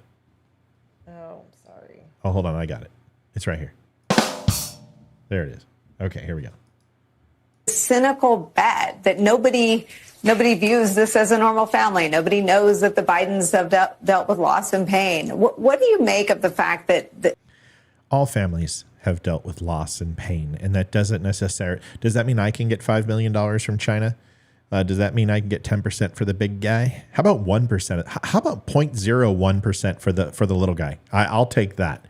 Out of all the money we're sending over there and of all the money that's been thrown at Joe Biden, I'll take 0.01% of his net worth. That would be a nice little payday. Here it is. To David Jolly's point, that they should take this loss and move on, find another political weapon to wield. I don't know what America they live in, and I don't know how they sleep at night. Usually on my stomach. You live? How do you sleep I'm at a night? side sleeper. Side sleeper? Yeah, I'm doing pretty good. Alcoholism and addiction are probably the most pervasive diseases in America. I don't know of one family that hasn't been touched by the pain of the. Okay. I've got to chime in. And sorry about the Amy and Leroy. I'm not going to redo the cells considering we're going to do it tomorrow. It's too much work. Alcoholism is not a disease. And neither is drug addiction. I don't consider it a disease at all. It's in my family. My mother pops pills. My sister. We've all suffered from addiction. It's not a disease. It was a choice at one point. Yeah. I think... go ahead, Liv. Diseases are not choices. I didn't want to get chickenpox. Louder.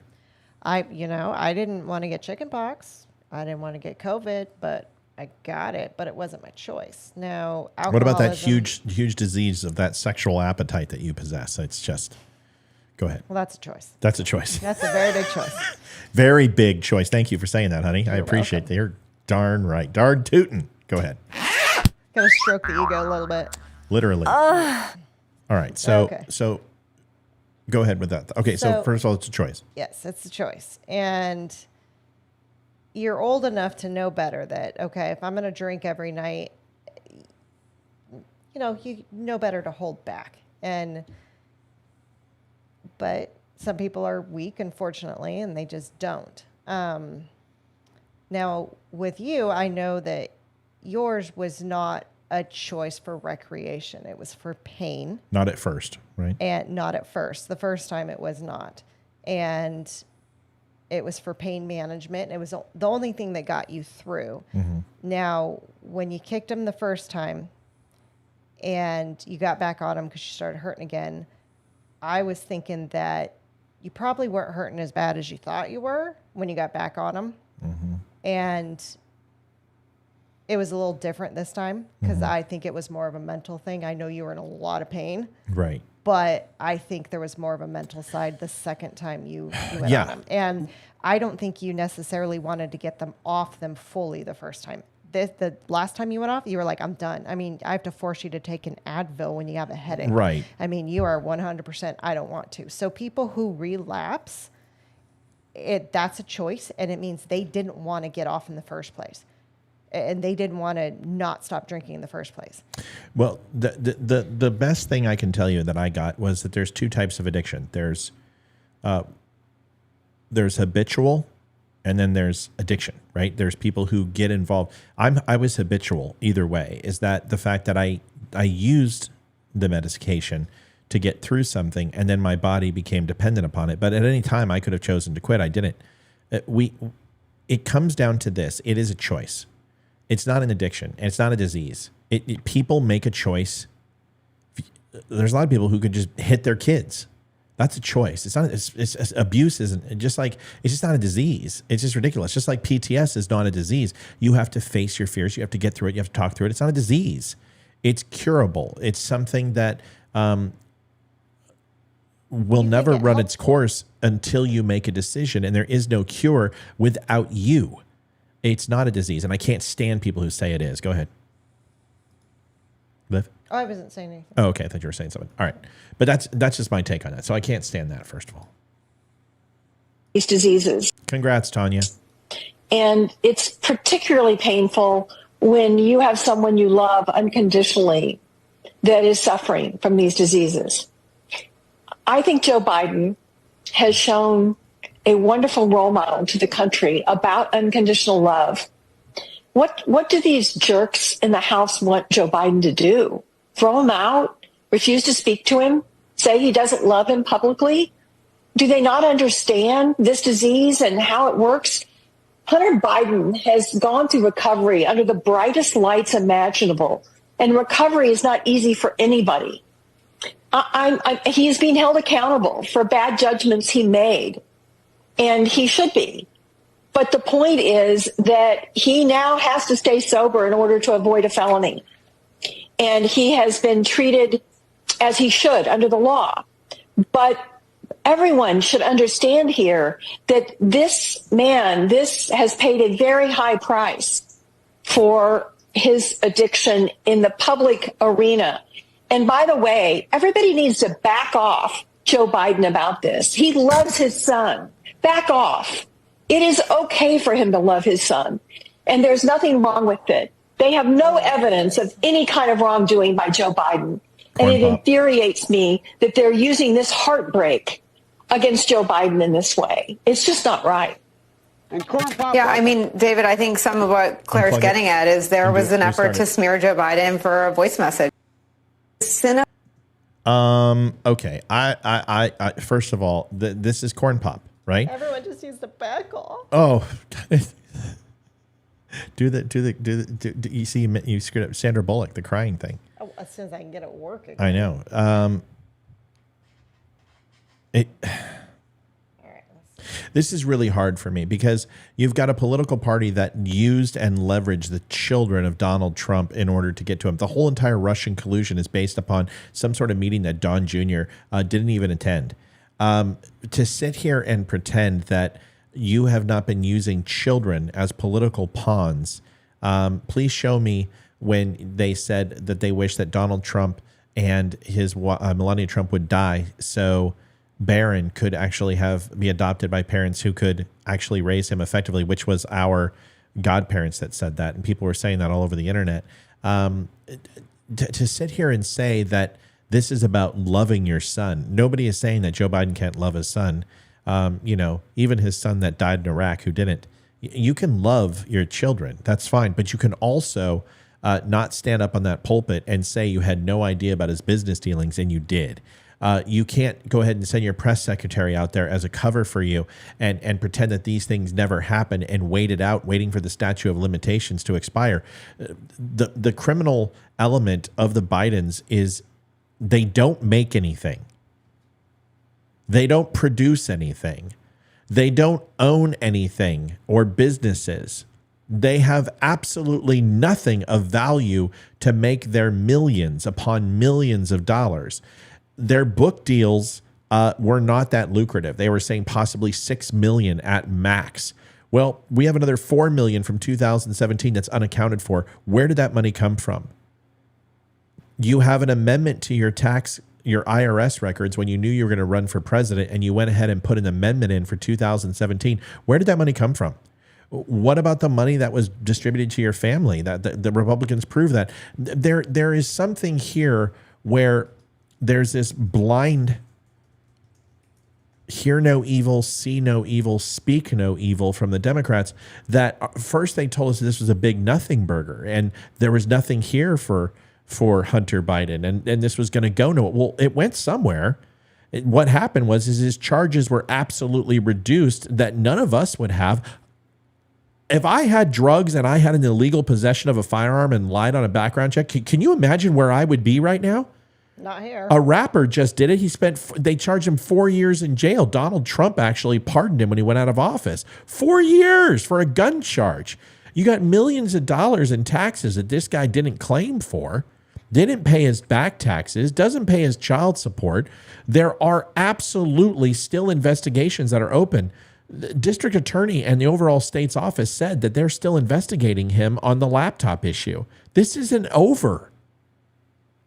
This isn't over. And I'm going to tell you right now, for the people who are waiting for Joe Biden to have some sort of arrest or some sort of charge, he can't. He's the president of the United States. You can't charge a sitting president. You can't charge a sitting president. You have to impeach him first. And they're not going to impeach him. Boebert is on crack for doing this. This is the worst possible thing that you could do is to try to impeach Joe Biden. What do you want, Kamala Harris in office? His favorability rating is going to go up. Have you guys seen the economy? Inflation's down to 4%. Do you actually think this is going to stick? The American public right now are feeling sympathy towards Donald Trump, surprisingly enough, including Democrats, where 31% of them say that these are trumped up political charges. 64% of the United States believes that these charges against Trump are political. Why do you want to screw with that? Why do we want to change that? What do you think? Hang on. Dude, someone banned this Robbie DeSaro. Well, something. I was just going to invite him to the show. He won't come on the show. These guys, they don't have enough common sense. They probably don't even speak English. There's no reason. So please address Robbie. Okay, hold on. Let me look at this guy. Hold on. He called Trump a traitor. Okay, please explain to me. No. When was the trial for treason? Please show. When was it? Oh, so you can't call him a traitor. Just like you can go ahead and call him a felon, but he's not a felon. He's never has been charged with anything. Just like I can go ahead and call you. Let me see. Your last name's Desario. So you're an illegal immigrant from Italy. I can do that all day. You're an illegal immigrant, huh? You're like, I'm not an illegal immigrant. That doesn't matter. I say you are, so you are. How is he a traitor? Show me which trial he had where he's been charged with treason. Vote no Republican. Traitor, it would be Biden over Trump. No, because Biden's not a traitor either because he hasn't been charged with anything either. It goes both ways, Liv. Vote no Republicans ever, period, especially traitor Trump. What do you want me to address? Exactly. But this guy's he's on autopilot. He literally, somebody translated an English statement for him and all he's doing is hitting carbon copy and paste. What? I think he's banned. Good. What? You don't spam my channel. You got something to say? Say it. Don't be a complete douche plow. Anyway, this is crap. Joe Biden is not going to face any charges. I don't get Facebook hit, Melanie, but you guys don't reply to him. Just leave him alone. Just don't cuss at him. Don't threaten him. You don't want a Facebook hit. This whole thing is ridiculous. This whole thing about Joe Biden is insanity.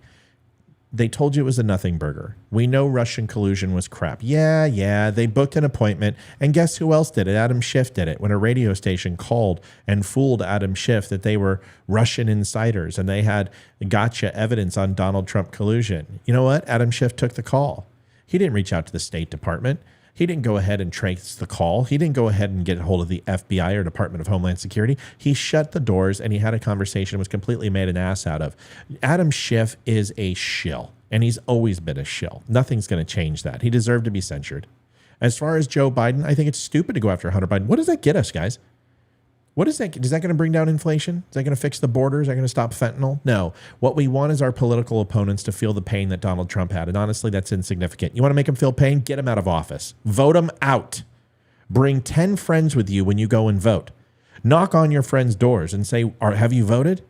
And get out there and vote. I don't care what it takes. Everybody vote. But to sit here and get him for impeachment is probably the dumbest thing we could do. The dumbest thing we could do. All it's going to do is give him his favorability up, even though he deserves it. Wait till he's out of office. You can run the gambit against Joe Biden. Then it's not going to do any good now. Next video. See if I got a good one here for Olivia, so she's tired. She's had a long week. It's allergies. It feels like I got I didn't take my allergy pill early enough, and so. Once my eyes start itching, they just don't stop until I take my contacts. Well, you'll enjoy this one because this is a meme of a lefty that can't define a woman.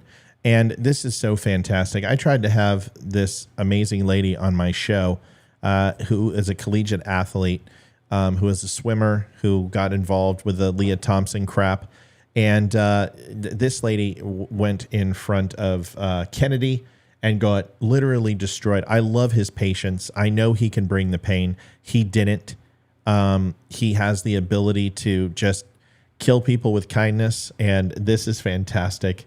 Plays dumb perfectly, plays the possum perfectly, and she walks right into it. Listen to this. You'll love this one, Olivia. Do I understand your position to be that there are two sexes, but there can be more than two genders? I wouldn't even say two, and we've got Dr. Lopez here as well, but there's also the definition of intersex. I think that often in these conversations we're conflating sex and gender, and I do want to affirm here that trans women are women. That is their gender. Okay, but I'm trying to understand. Tanya says, what's going to happen when the millions of illegals vote? Well, first of all, most of them are from California, Arizona, and New Mexico. California is locked up. Arizona has an opportunity. There are illegals who vote. We understand that, predominantly in California. Arizona has voting law. I'm going to disagree that makes that big of a difference. California will always be blue until that is taken care of. But I don't think that's what you need to worry about. I think what we need to understand is that the federal election is the only election where the Electoral College is ran. And if we go ahead and vote and get out and win those states, this is what happened in Virginia. There are plenty of races that have happened since.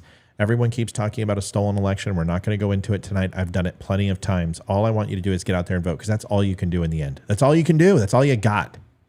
So get out there and do it. I love these people. I'm not going to vote. Well, that's going to do a hell of a lot of good. Good job. Sex and gender? Yes, sir. Okay. Explain that. Just, do you think there are more than two sexes? I believe that there's a definition for intersex as well that I want to acknowledge. But sex is assigned at birth. I'm just trying to understand. I'm thoroughly confused. So you're born, I'm talking about biology, male, female, and what else?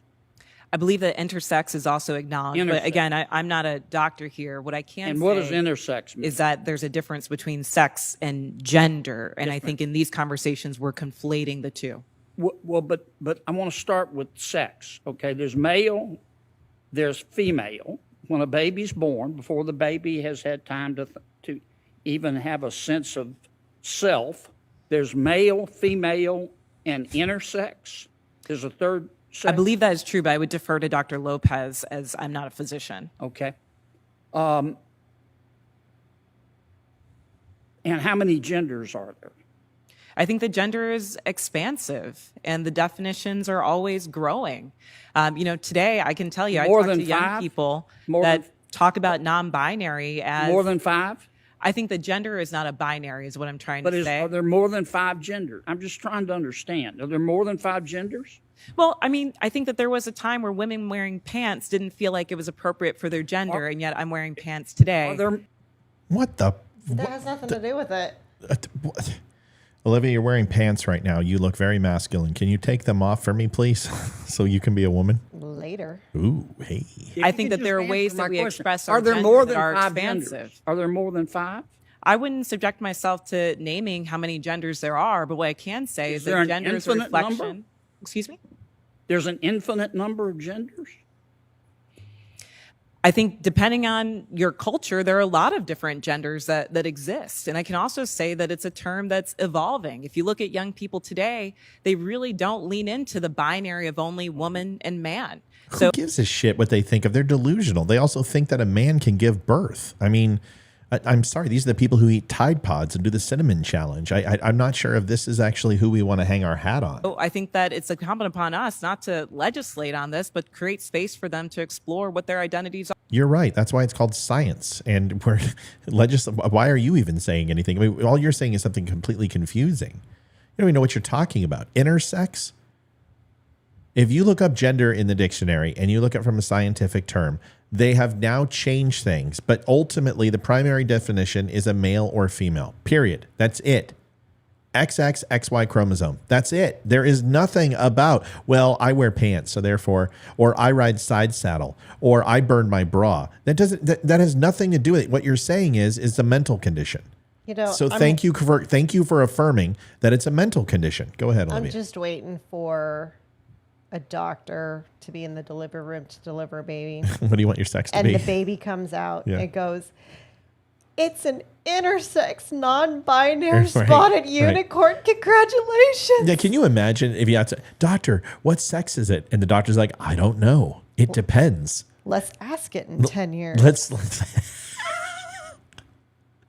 I got an idea. Let's all write a word in the envelope, and then we'll have a lottery. Everyone put in $10, and then when he's 10 years old, we'll open it up on its 10th birthday, and whoever wins the office pool, come on. Or we ask that psychic medium that you can talk to your unborn child to see if it wants to be absolutely. born. We should talk to the psychic medium to see what gender your we child should talk wants to be. Katani Brown Jackson and ask her and see if she can define what a woman is. It's ridiculous. What their gender identities are. First of all, I'm just going to say one thing. That hair, it looks like you got it at Yarn Mart. I'm just saying. It's probably the most unconvincing weave I've ever seen. Come on. Why? It's like Javier. It's like the guys that, no, it's not real. It's like the guys on the Houston Astros who all came back last year, and all of them have freaking braided extensions. I'm like, dude, what the hell are you guys doing? It's all fake. It looks like something that you got from a Shetland pony. I just don't understand what the hell. Get back to athletics. Gross. I think I understand what you're saying. There are 3 sexes, male, female, and intersex. Which she I still believe that hasn't to be defined. true, but again, I'm not a physician. Well, if you believe it, then it's got to be And true. there are an infinite Well, if you're number. not a freaking doctor or a scientist, why are you saying it? Well, she tries that later. I'm not a doctor. I know. I but can't define it. I can't define it. So if you can't define what intersex is, why are you saying that you don't know? Right. Number of genders, because gender is a mental. Interesting. Christine says, not sure what I was watching, but a commercial came on where a woman was giving birth, and through the entire commercial, they referred to the baby as a fetus. At the end, a little girl said, "It's a baby." Isn't it interesting that Facebook hits me for my abortion stances and puts little disclaimers on here, but they don't mind running pro-life ads on my show, those frickin' hypocrites. State. Gender is about expression, and I think that there are a variety of ways that you can express your gender. Okay, so there's infinite number. All right, let's go back to the biology. Male, female, boy, girl. Okay? If you have an opinion on this, I want you to call the show right now. If you believe there's more than two genders and two sexes, you can call me and convince me. I will give you 5 minutes to say whatever you want. You can say it. Olivia and I will not say a thing, and you can tell me why we're wrong. Please help me understand why you consider there to be more than two sexes, and please leave abnormalities out of it. Every scientific, whether it's genealogy, whether it's the animal kingdom, whether it's microorganisms, whether it's scientific proven theories, there are always variables and unexplained caveats to all scientific method. But abnormalities or inconsistencies or irregularities, depending upon the frequency, do not disprove overall theorem. So please try to help me understand. I'm here. I'm ready. Please let me know. How much money we pay for this talk, really? Roger, I don't know what you're talking about. Which talk? The one that they're talking here and these Senate hearings? I agree with you, man. How much money do they waste not legislating and just doing these? Or are you talking about my show? How much money? It's a lot. Biologically, do males have an advantage over females biologically in sports? Again, I'm not a physician, and I can't speak to that. What's your real world experience? It depends. I mean, there's some. So I want you to listen how I would really love to talk to these people. So she says, I'm not a physician, so therefore I don't know. Remember that, please. Remember that. So you don't have the classification or qualification, therefore you can't make the comparison. And that's her defense. You can't ask me that because I don't have the classification or qualification. Remember that argument, because her next line of defense, I'm going to blow apart. This is why I would love to debate people who do this. Here it is. People who are born male that I'm faster than if I were to sprint against them, and some that I'm not. Some males that are taller than some women, and some that are shorter. You don't believe that a biological male has a physical advantage in sports over a biological female? Not as a definitive statement. Give me an example. Well, no, I don't think. How many female members of the NBA do you see? Well, I can say that, there's been this news article about men that think that they could beat Serena Williams in tennis, right? That they think that they could actually score a point on her. And it's just not the case. She is stronger than that. What's your experience? Listen to this. Here's Riley. Riley, this is the swimmer who went against Leah Thompson, and she crushes her, because this is actually true. And this is out of Venus and Serena's mouth, that essentially said, I cannot beat any man who plays tennis who is ranked as a professional tennis player or amateur tennis player who is ranked. I just couldn't. It's just physically impossible. And listen to this. Male, female. Both Serena and Venus lost to the 203rd ranked male tennis player, which they're phenoms for women. My experience, my husband, he swam at University of Kentucky as well.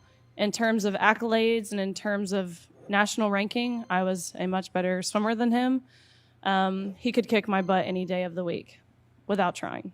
Okay. Whoopsie. I just think, Ms. Robinson, I'm trying to understand where you're coming from. I think you lose a lot of credibility. So I want to go ahead and just destroy her argument real quick. Olivia, do you mind? Mm-mm. Great. So remember, qualifications. The qualification, she's saying, I'm not qualified. I don't have the experience. I don't have the training. I can't answer that question because I'm a physician. But she says any man, Tom, Dick, or Harry off the street, Venus and Serena can beat. Well, of course, because they don't have the qualifications. They don't have the training necessary to beat them. They're not tennis players. I guarantee if Serena and Venus played tennis against me, they would kick my ass 12 ways to Sunday. But if you want to go ahead and shoot something at 700 yards, I promise you that they would not even get close to the target, and I would hit it every freaking time. There are qualifications that are necessary in order to be an expert in any subject. And to sit here and say you can throw cannon fodder and throw people at the wall just to see if it sticks, of course not. That was her defense just a second ago when she says, I'm not a physician. Well, those men aren't tennis players either. So that's not quite fair. But if you put an amateur or professional tennis player against Serena Williams, who are forced ranked in any way, shape, or form from the state level, they will get destroyed. If you stick a woman as a linebacker in a college game who she broke her back, her clavicle, her spleen had to be removed from a hit that she got from an opposing player. If you put a woman in a basketball game, she'll never even touch the ball. Okay? I don't mean to be rude. I'm just saying. I'm just telling you, man. Just telling you the truth. It's not a chance. When you don't concede that a biological male has physical advantages over a biological female, I mean, I just think that's a proven fact, and you really hurt your credibility. Amen. I understand you want the world to be a better place. I do too, and I don't think people ought to be discriminated against because of an immutable characteristic. I don't. This is beautiful. And I think that I think everybody ought to be free to be themselves. Amen. And what you do in your bedroom or what I do in my bedroom with a consenting adult is nobody's business. But if what I do in my bedroom with a consenting adult, if I decide I want to tell somebody's child about it, then other people have rights too. And I think parents have rights. And I think biological females have rights. What do you think of Kennedy, Liv? I like him. Yeah, he's smart. He makes some good points, and he's able to go ahead and take the emotion out of it and make an argument that we've heard on this show many times. What you do in the privacy of your home is your business. You can do whatever you want. You get your freak on. Good for you. But the moment that you bring it into my family and my kids' lives is a problem. Anything you want to add to that, sweetheart, before we mosey, get that energy level up, will you? No. I know you're tired. You got to suck it up. I'm sucking it up. I'm fine. I'm sucking it up. All right, we're going to go to this because this is important. This is the one I want people to stick around for. This is about RFK Jr. Now, they're trying to label him as a conspiracy theorist, right? Of course they are. He's eating into Joe Biden. This is honestly a huge threat to Joe Biden. More important than Trump, more important than DeSantis. If Kennedy gets on the debate stage and gets 11, 12% of the vote in the primary and actually starts taking and siphoning votes away, there will be a demand to put him on the ballot. And if he gets on the ballot in some of these states, it's going to siphon votes away from Biden just because of the name Kennedy. I mean, this is a huge opportunity. This is the Ross Perot syndrome. I like RFK Jr. He's a blue-collar, blue dog Democrat. He would be considered a Reagan Democrat today. Yeah, he's got some weird thought processes. But usually people who challenge the norm are considered weird. What did they say? I don't have any. What does that mean? Somebody told me to go eat some chocolate. I don't have any here. Trust me, that's a long story. We're not going to say anything. She empties the house once a month. Let's just put it that way. There's no chocolate. You couldn't find a scrap of chocolate in this house. But RFK, I want you to watch this video. And I'll be honest with you. I think it's the best video from this campaign year and last year so far. I think it just completely obliterates anything Donald Trump's put out. I think it obliterates anything DeSantis put out. And I think it's anything that Biden's put out. I haven't seen a campaign commercial with so much honesty and passion, and it's interesting. Now, I'm not an RFK Jr. fan. I would never vote for him, but I do like him as a candidate that can steal and siphon votes from Joe Biden, and I'm all about that. All I think absolutely that he can play the upset horse as Ross Perot did for Clinton and Bush, that he could pass it to the Republican candidate. And I don't know if Donald Trump is going to be the Republican nominee. I just don't know. It doesn't look good. I'm just going to tell you that just the amount of legal cases and everything hitting him, maybe he will be.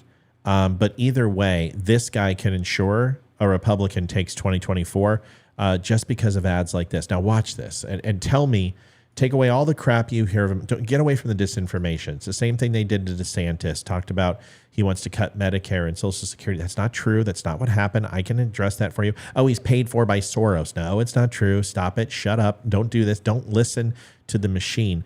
Listen to your heart and listen to what this guy has to say. And I promise you, you'll be impressed if you actually give it a chance. So here it is.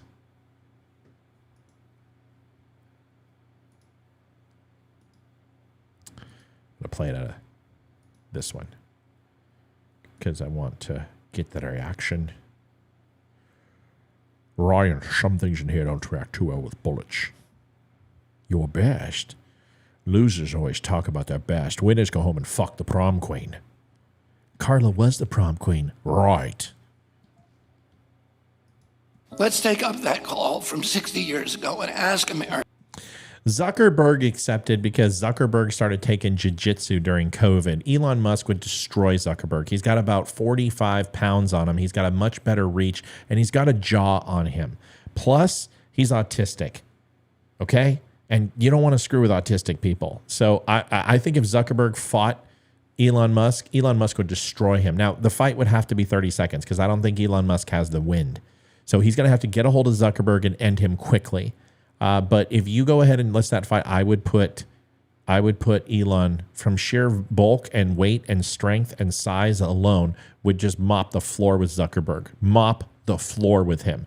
If it lasts more than 30 seconds, Zuck is going to armbar him and get him out. Just let you know. Here it is. Americans, all of us. Now shut up and listen to this. Stop talking, darn it. Let's take up that call from 60 years ago and ask Americans, all of us, to re-examine our attitude. We have been immersed in a foreign policy discourse that is all about adversaries and threats and allies and enemies and domination. We have become addicted to comic book good versus evil narratives that erase complexity and blind us to the legitimate motives and the legitimate cultural and economic concerns and the legitimate security concerns of other peoples and other nations. We have internalized. So the reason okay, for those who say he has, folks, you can't just watch the video. Debbie, I love you. Debbie's like, his voice, it's a throat condition. He's got an actual classified disease with his vocal cords that create this type of voice. And yeah, it sucks, but who cares? You get used to it. Joe Biden is mentally freaking retarded, and we listen to his ass. So we should be able to listen to this guy. Here we go. And institutionalize a reflex of violence as the response for any and all crises. Everything becomes a war. War on drugs, the war on terror, war on cancer, war on climate change.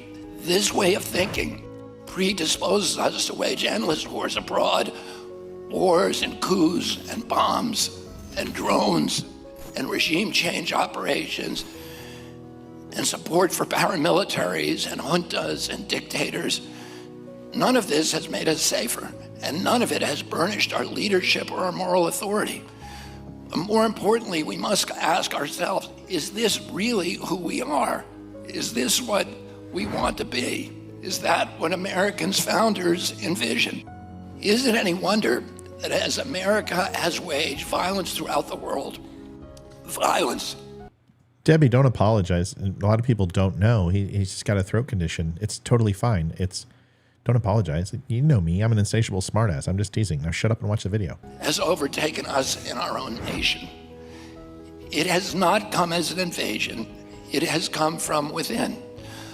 Our bombs, our drones, our armies are incapable of stopping the gun violence on our streets and schools or domestic violence in our homes. Waging endless wars abroad, we have neglected the foundation of our own well-being. We have a decaying economic infrastructure. We have a demoralized people and despairing people. We have toxins in our air and our soil and our water. We have deteriorating mental and physical health. These are the wages of war. What will be?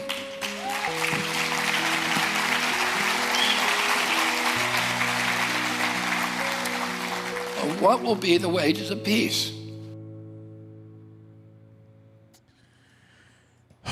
I think the biggest thing I took from that, what will be the wages of peace? It's really a profound question, because the wages of war, we understand what the wages of war are. It's American soldiers and foreign country soldiers giving their lives. It's an ungodly amount of consumption of time and money and resources. It's usually frivolous, and very little long-term change takes place because of war. It's unstable. It's unsettling. It's counterproductive to human law and human code. But what are the wages of peace?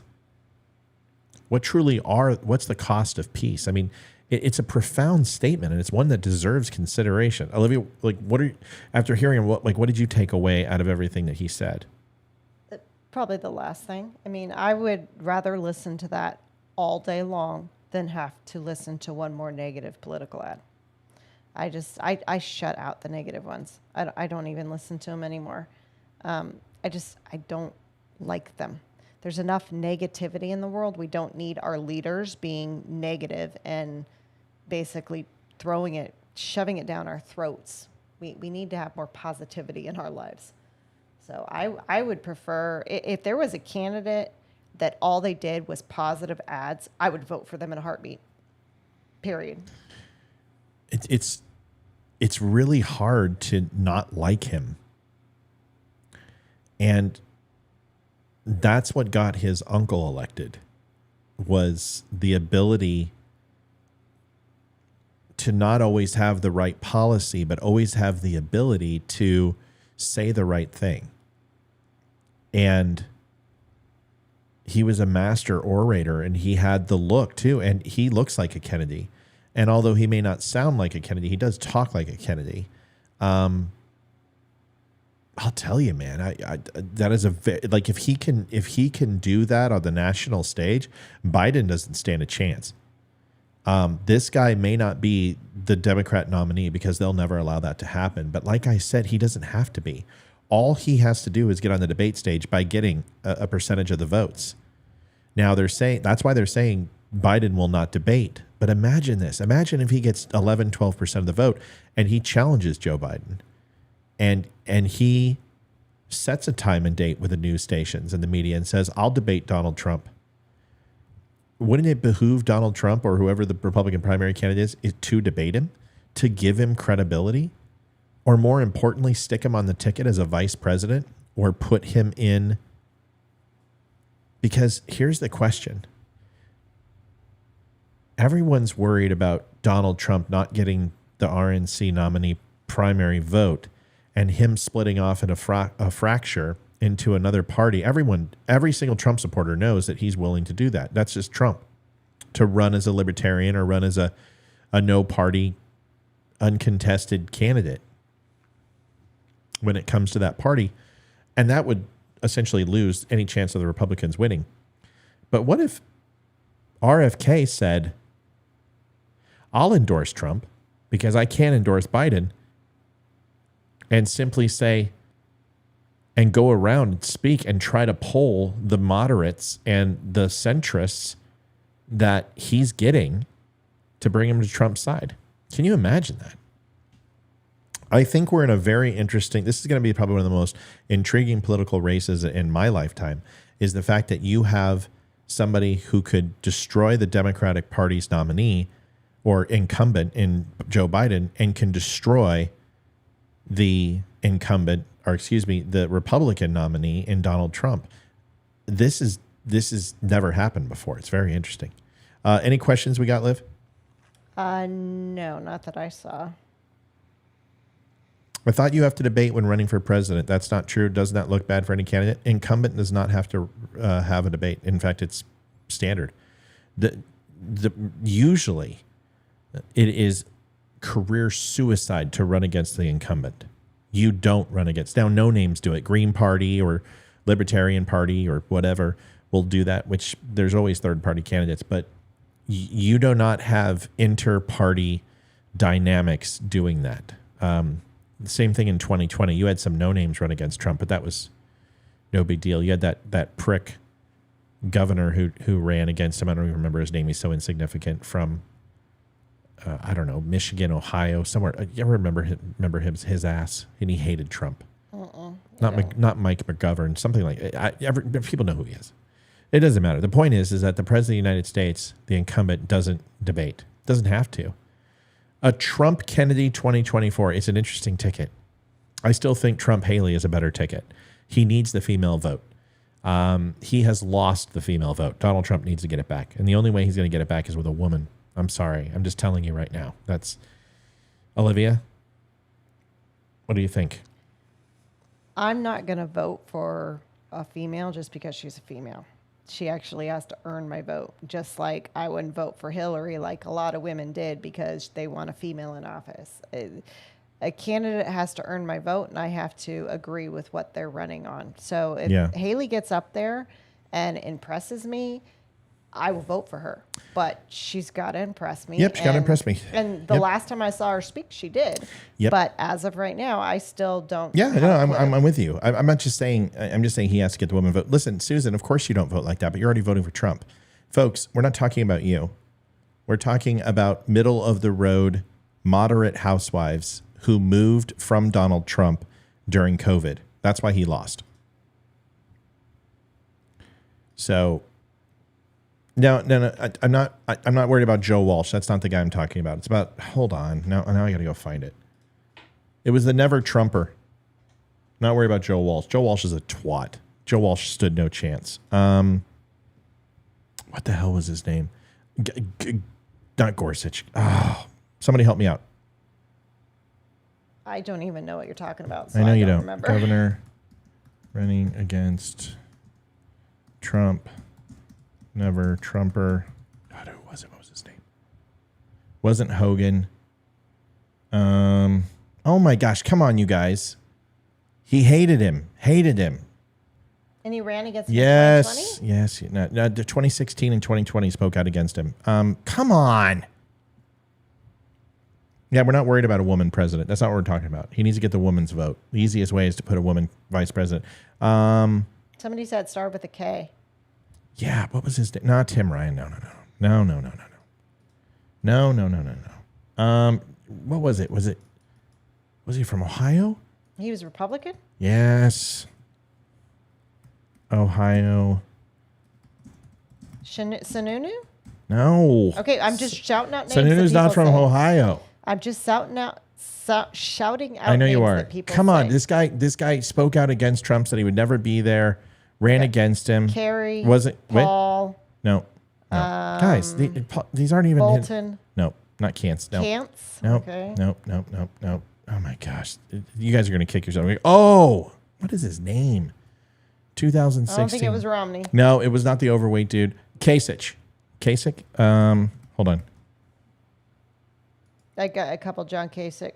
Thank you. It was John Kasich. That's it. Presidential campaign. That's correct. So John Kasich despised and hated Donald Trump, ran against him, and actually took moderately some decent amount of numbers. He was Ohio governor. See, I told you. I remember. I just forgot his name. John Kasich. And he spoke bad against him 2016, 2020, and he'll do it in 2024 too. He hates Trump. Absolutely hates Trump. That was a hell of a lot more than Joe Walsh. Joe Walsh is a putz. I troll his page all the time. He hates me. Won't ban me because he knows better, but hates my guts. But it comes down to this. No, it does not look bad for Joe Biden not to debate because incumbent presidents don't debate. It doesn't happen. They debate in the primaries, and then in the general election he'll debate, but he's not going to debate in the primaries because you don't do that as the incumbent president. You get carte blanche. So he'll have to in the general. Like if it's Trump or DeSantis or whoever it would be, he has to debate them. But no, he doesn't have to debate. And I don't care. I don't care. He's the president of the United States. Why does he have to debate? He's not running for president. He is the president. You know, that's the whole cliché. Who is Joe Walsh? No, not Joe Walsh, the musician. Joe Walsh was in the House of Representatives, and he was a 2-year piece of shit. And he says he's a Republican. He's a total liberal. He's a douchebag. He's a shill. He's a Twitter shill. He's a face. Good-looking guy. And he starts out every comment, as a former Republican, remember, I was with the Republican Party, and that can tell you what a bunch of piece of shit jerks they are. He's just a horrible human being. He is a douche plow. Complete douche plow. I troll his page. He's nothing. He's like Keanu Reeves who decided to go ahead and join The Office. Super. He's got the look. Well, no, Keanu Reeves is a good dude, so I don't want to hurt Keanu Reeves' feeling. He's like Zach from Saved by the Bell, who's 50. He's just a douche. He's a total douche. Joe Walsh. He's such a putz. Like, watch. Watch this. I'm gonna send you to his page. I'm gonna show you. I guarantee you that within his first 2 or 3 posts, he'll say, remember, I'm a former Republican, and then go ahead and bash on Republicans. Hold on. Here we go. I'm going to go there. Mark Zuckerberg would get rocked by Elon. Joe Walsh. Total wanker. Just a wanker. I troll him every day. Every day I troll him. Just have to. Just got to do it. So let me see. First 3 posts. Okay. Here it is. First 3 posts. You got to love it, folks. I mean, am I ever wrong? I'm asked every day why I left the Republican Party, and every day Republicans do something to make clear why I left. I told you. Every farkin', and the time that he doesn't, I go, hey, dude, you're much more shilly when you go ahead and start it off. Hey, I used to be a Republican. You didn't do it on this post. I'm not convinced. You need to change it. It's hilarious. Every post, he does this. Every post, he has to tell everybody how he is a former Republican and he left the Republican Party. The guy's a douche, a complete douche plow. So there it is. That's him. All right, everybody. That's it for the show. Olivia needs to go to sleep. Olivia started a new job. She's been up early, and she even goes, I'm going to take a nap tonight. What? You going to take a nap? A little nappy? Nappy poo. Nappy poo. Olivia, you get 1 minute. What do you want to say? Don't say you don't know. You have to say something. It happens every night. You got to say something. Say something. Say something. Say something intriguing. Do it doucement. Do it slowly. I don't do on the spot stuff. There has to be a topic and I'll respond to it, but I can't do on the spot stuff. I'm sorry. Men are better at being women than women are. What do you think about that? Men are better. Okay, forget it. We're done. Yeah, folks, thanks for watching the Don't Unfriend Me show. I tried to do everything. Oh, Dorita says, tell them you love him, Olivia. Tell them you love him, Olivia. Tell. I think she meant tell me that you love me, Olivia. V-22s on Friday, folks. They're not moving in. Okay, military equipment. We pulled out of Afghanistan. There was military equipment there. There was military equipment all over the United States. Military equipment gets moved for the National Guard all the time. Everyone relax. Everyone breathe. I've seen the tanks. I've seen the Humvees. I've seen the weapon systems. It happens all the time. This happened after Desert Storm, Desert Shield, OIF, OEF. This happens all the time. As things come from overseas, military shipments are done on train. Sometimes they will move tanks across dirt roads. Relax. Everyone breathe. There's no UN infiltration. There's no inordinate amount of troop movements coming in.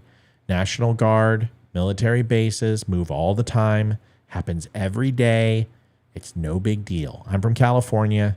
We used to see train loads of Humvees come across. We saw Ospreys on trains. We saw Blackhawks on trains, Huey Cobras. Relax, okay? Nobody is coming to take over the United States of America. The government is not going to overthrow the people. All they have to do is turn your power off, and you are no longer a threat, okay? Relax. Just chill out, okay? Enough of the freaking doomsday stuff. Enough of the freaking, the government's taking enough. Just calm The down. world was supposed to end in 2013, right? Yeah, Greta Thunberg says so. Oh, we'll just end it on that. Let's see if I have that I picture. do. Do you have my? Did you save it for me or something? How dare you? I got that. No, not that. Not that. Let me find it. And this is what we'll end on. Oh, here's a good one. I almost posted this. Chris Christie, the outlaw Jersey whale. Outlaw Josie Wales, Clint Eastwood, the outlaw Jersey whale. He's fat. Get it, folks? Come on, people. I expect you guys to do better. Where's the Greta Thunberg? Thunberg. Huh, I made it. I can't find it. Weird. I had a Greta post where she predicted the world's going to end in 2023. We've got 5 years before we all die. Well, that was yesterday. We all lived. It's all part of the plan. People ask for it on a daily basis. I know. It's all part of the plan. Trump's coming back. He's on Guantanamo Bay. Oh, whatever. Stop it. Folks, we'll be on tomorrow. Do me a favor. Stop by thedumshow.com. Pick yourself up a shirt, a hat, some coffee, a cool mug. We've got it all over at thedumshow.com. People are talking about the ads. They pay the bills. If you haven't done me one solid, if you follow on Facebook, in the lower right-hand corner of your Facebook Live right now, you'll see there is a little teal button. That subscribes you to the Don't Unfriend Me group. We've got about 60 people in there, usually the most prominent and prolific of the members. They share videos and talk and chat and sing Kumbaya. You should join them. It's $1.99 a month. You get a 15% off discount every single month you subscribe. You can use as many times as you want to the site to get some cool shirts. Stop on by and take a look. And by the way, I'm going to announce it right now. Don't leave. We've got 100, 200 people on right now. I want to show you that Olivia has been crying for the last month or so. And we are going to the DUMShow.com. Okay, let's see if that pulls up. I've been crying for the last month. Just be quiet and wait. Have some patience, my Lord. You're always so just, gotta know right now what's going on, Matthew. What's going on? I don't understand. All right, here we are. Oh my gosh, the sound system's going off. I think they're watching Quiet Place. It's not so quiet, is it? No.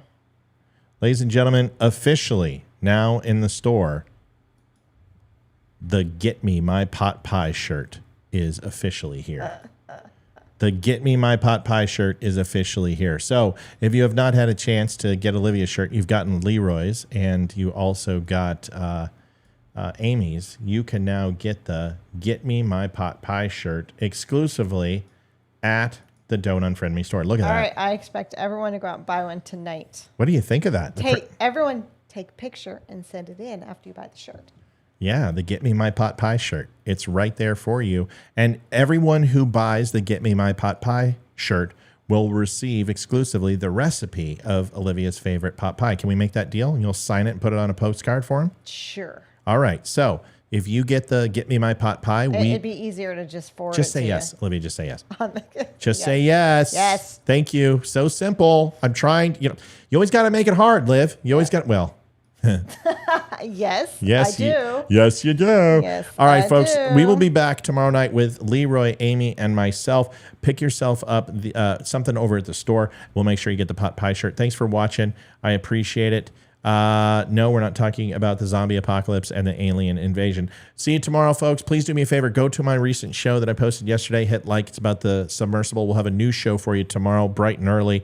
I usually have been getting those done in the morning, and then we'll have a live show on Friday at 8 o'clock. So recorded show tomorrow, live show 8 o'clock. Olivia, Leroy, Amy, I will all be there. Go to thedumshow.com. And remember, go to Rumble. Go follow us over on Rumble. And don't forget, tonight's show is brought to you by PFC Flags. PFC Flags, the flags behind Olivia and I, are made of wood. They are resolute. They are firm, and they are unflappable like the Constitution in the United States of America. Go to pfcflags.com. Buy a little America. in an artistic form. Bye, Jason and Katie. We will see you tomorrow. Remember, listen to this message. 22 veterans commit suicide a day. It's way too many. Thanks. Night, y'all. I'm David Boreanaz with the Cast SEAL team, and we have an important message for returning vets. We want you to know if you're struggling to cope, there's help and it's just a phone call away. The Veterans Crisis Line is staffed with experienced professionals who know your struggles. There's no greater sacrifice in service to our country. We're able to enjoy our freedoms because of it. Your service is important. You are important.